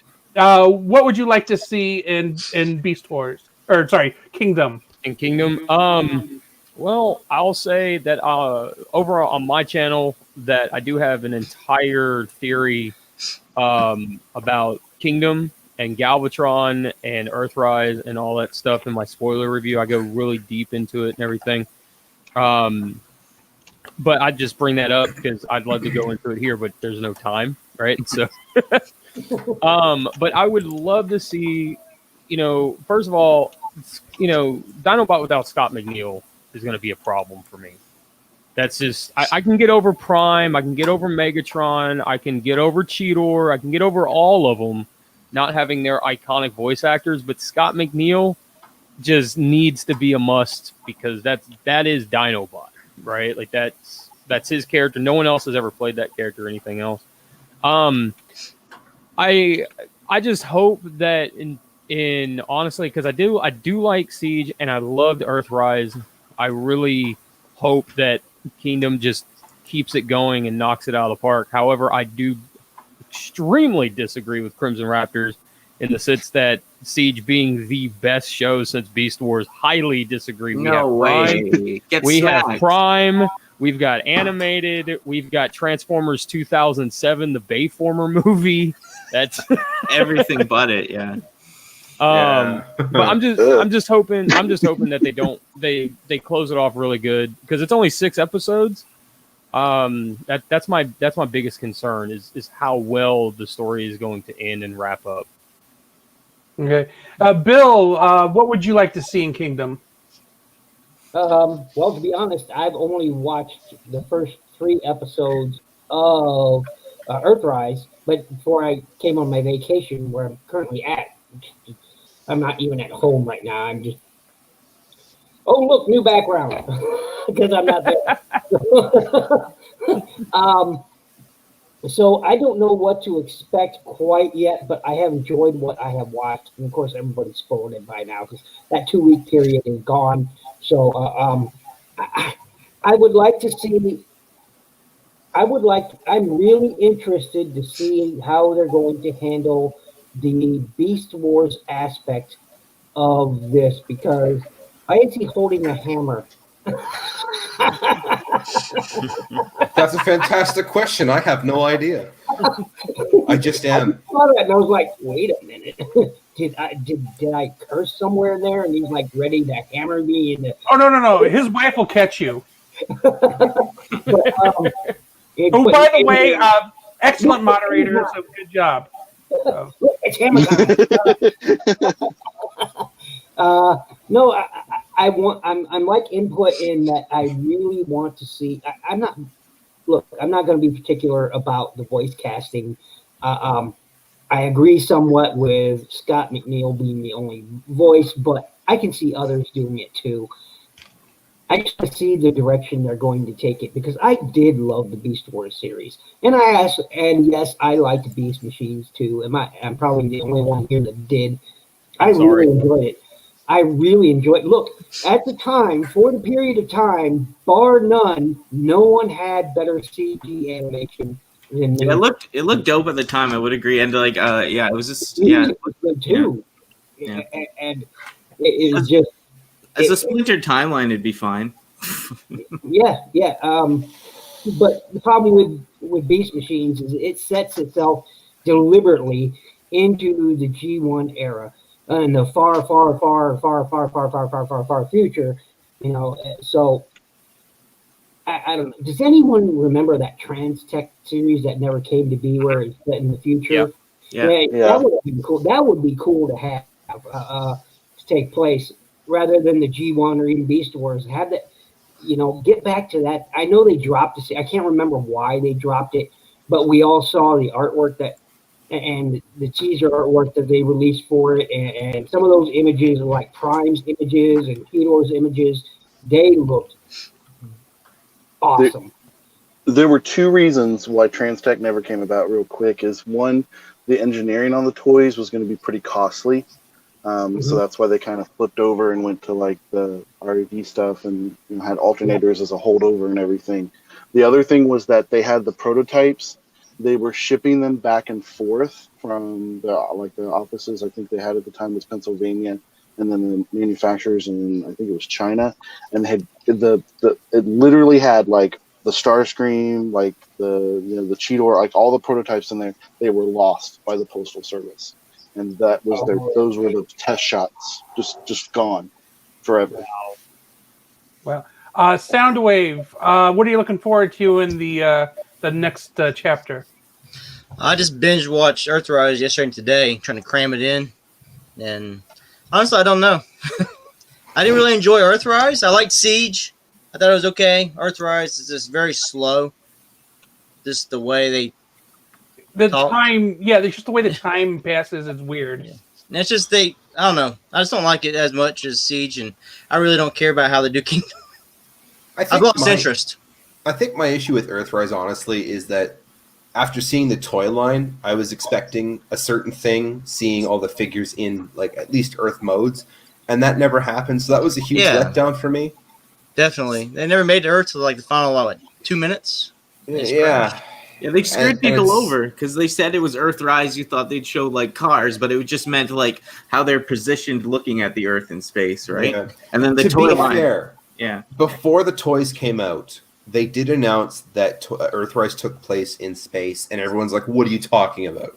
Mm-hmm. And no one really gave it a second thought. Well, and then when the show came out, it's like, "Okay, that's what you're talking about. Fine." Yeah. Well, they had Earth in the final scene, so there's Earthrise. And it was a good way to sell like the toys in robot form. It was like a play on words. Like fans didn't really know it had kind of like led to the mystery before Earthrise came out. Yeah. Right. Okay. So going back to the previous question, Crimson, what do you have coming up next on your channel? So I'm working on a stop motion animation for Godzilla, and that's proving rather difficult because it requires much more set design than I've had to do even for the Transformers one. Otherwise, I am going to do an Earthrise review here pretty recently, and I'm just kind of strapped for time, things like that. I have a Studio Series 86 hot rod review that I've been trying to get out the door for about a month. I've had the figure, I think, since December 15th, because I ordered from CMD store and they shipped it out super fast. So yeah, I got that coming up, and I can't think of anything else. Oh yeah, I'm on Tales from Teletran with Input. So we do that every Saturday. And that's Danny. Always in the future. Yeah, what about me? And Danny. And Triple R. I love you, Danny. I love you. I know. Okay. Danny, what do you have coming up next? Not much. Just whatever. Just continue doing some like topic videos and just showing off some toys. Maybe I'll try to review one of these whatever Kingdom figures or whatever the Beast Wars or the MP ones. So without breaking it, they just freak me out. But yeah, just doing the regular stuff I do on my channel. Just lots of like topics and review videos. Okay. Enewtabie, what's up on your docket? 86 Jazz Cup Blur. Then I'm gonna do Vintage Collection Mandalorian, and then I got the Magic Square Stunticons coming. I'm going to have Lazy Eyebrow's wife destroy whoever's doing that clicking. I'm just telling you right now, it's very annoying. What clicking? This? Take him out! Do it, I'm Wifey sorry. 93! I didn't know it was me. I'm just kind of playing with a lighter for soldering. I'll throw that away. Input! Sorry. What's My hands coming are up next fidgety. for you, Input? I'm feeling fidgety. Well, right now I'm working on the script for Transformers Generation 1 Season 5, Episode 5. So that's coming up. That should be up with, I want to say, mid-February or so. It really kind of just depends on when I get all my lines back from all my voice actors and stuff like that. But until then, I will have toy reviews, some stop-motion skits, like really short stop-motion skits here and there, about maybe 10, 15 seconds long or so. And every Saturday, of course, is the Tales from Teletran podcast from 6 p.m. to 8 p.m. Central Standard Time with Danni Dolphin, CrimsonRaptors, myself, and Roland Redneck Reviews. So that's what I got coming up. Okay. Bill, what do you have coming up? Mostly just reviews of older figs that everybody else has already reviewed because I usually get my toy again with that whole distribution, blah blah blah. But I've got the World War II Hot Rod coming up. I've got Earthrise RC coming up. I've got I've got quite a few figures I've got to review, and I forget the Bumblebee. I've got Netflix Bumblebee. I got up right now. Just came up today, and I forget what else. I know I uploaded about 5 before I went on vacation, and I can't remember which ones. They're in the past now. You're okay. Okay, Soundwave, what do you have coming up? Kingdom Cheetor and Megatron, Beast Wars Megatron, and I should be getting Studio Series Grimlock in hopefully tomorrow. If not, it'll be Monday. Okay, for myself, in February, it's going to be a lot of Kingdom and Studio Series, so that's pretty much it. Also, I'm working with Bacon over at T-Formers. The new feature is up now. Essentially, reviewers can schedule their posts. So if you go to the the social section, you can actually see a calendar now that says what's coming up. So that's what he was working on today, and I was providing input for. So you're going to see like all my future stuff, since I actually put out videos upwards of 3 months in advance. So you'll be seeing those posted on that calendar there, and hopefully some other people who have regular scheduled shows, which is Bacon's goal, is if you have a show that happens every week or once a month or whatever, you can schedule it and it'll repeat itself, so you don't got to keep posting. So that's a feature available to reviewers now on tformers.com. And so we're about 3 minutes from the end here. So what I want to do is, starting with George, I tell everybody again how they can find you and your channel. And we'll go around the table and let everybody have a chance to do that, and then we'll wrap this bad boy up. So, George, how can people find you? Well, if you're watching this, you found me. Otherwise, you can find me on Twitter or Instagram or Cult3D or Shapeways or Facebook. Anyways, it's just Lazy Eyebrow, basically. You just put Lazy Eyebrow into anything, and if it shows up, I'm there. Okay. Crimson, how can people find you? Again, I'm CrimsonRaptors. That's Crimson like the dark red color. Raptors, RAPTORS. You can find me on YouTube. You can find me on Instagram. You can find me on Twitter. Those are the best places to find me, if not on Input's channel during the Tales from Teletran podcast. Danny, where can they find you? Well, they can find me every Saturday on no channel. Yeah, but no, they can find me on the spelling here, Danni Dolphin on YouTube, and then OMG Danni Dolphin on Instagram. That's where you mostly find me, and yeah, that's about it. Okay, Enewtabie, you and the Rejecticons, how can people find y'all? You can find me under Enewtabie. You can find Kata under Kato's Collection, Larkin's Lair, and Stardo News by 82. And I got to look at my phone here. What is it? Collects E on Twitter, and then Enewtabie_collects on Instagram. Okay. Input, how can people find you? You can find me over on my YouTube channel. That's in-PUT, Inputs, Toy Reviews, and Stop Motions. You guys can find me on Twitter and Instagram under Ernest P. Whirl, just like the guy who saved your childhood with a bottle of Miak. And of course, you guys can find me every Saturday on the Tales from Teletrend podcast from 6 to 8 p.m. Central Standard Time on my YouTube channel. Okay. Bill, how can people find you? You can find me at Shinobi Biru on Facebook, of course, YouTube at NinjaBill Reviews, and NinjaBill on Discord. Okay. Soundwave, how can people find you? Our occasional guest in Tales from Teletran, and I do have a show called NinjaBill Live that I do occasionally, and I gave my NinjaBill and Friends show to Danny, so now she has a Danny and Friends coming up whenever she feels like actually doing it. Yeah, I will. But now they got more time off. We got to do it. Soundwave, go ahead. YouTube, Soundwave8084. It's the same for Facebook and Twitter. And Instagram is Soundwave_8084_reviews. Okay. Again, I'm Anthony from HasslishNet. Everything is the URL or nickname, whatever, is HasslishNet, but you can also search for HNE Games as it is spelled on the screen below my face here. We still need about a dozen people to go to TF Reviewers. There's a space between the F and the R on YouTube. 12 more people, or actually maybe it's 15 more people subscribe, and that is the goal for this month, to get to 100 subscribers on that channel.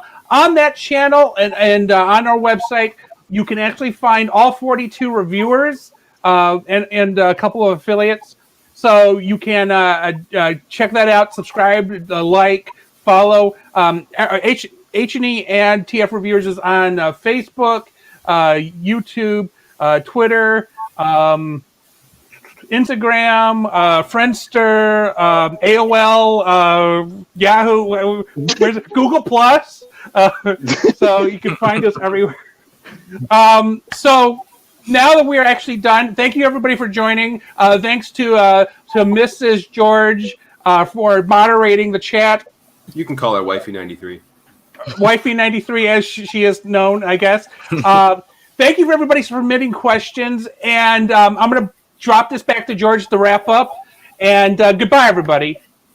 So yeah, thanks for everyone for joining. That was a really fun 3 hours. It kind of flew by, actually. And hope to all see you in the next review, which next Friday is actually going to be a mini overloads. And we'll see you all next week. This has been the Lazy Eyebrow. Later.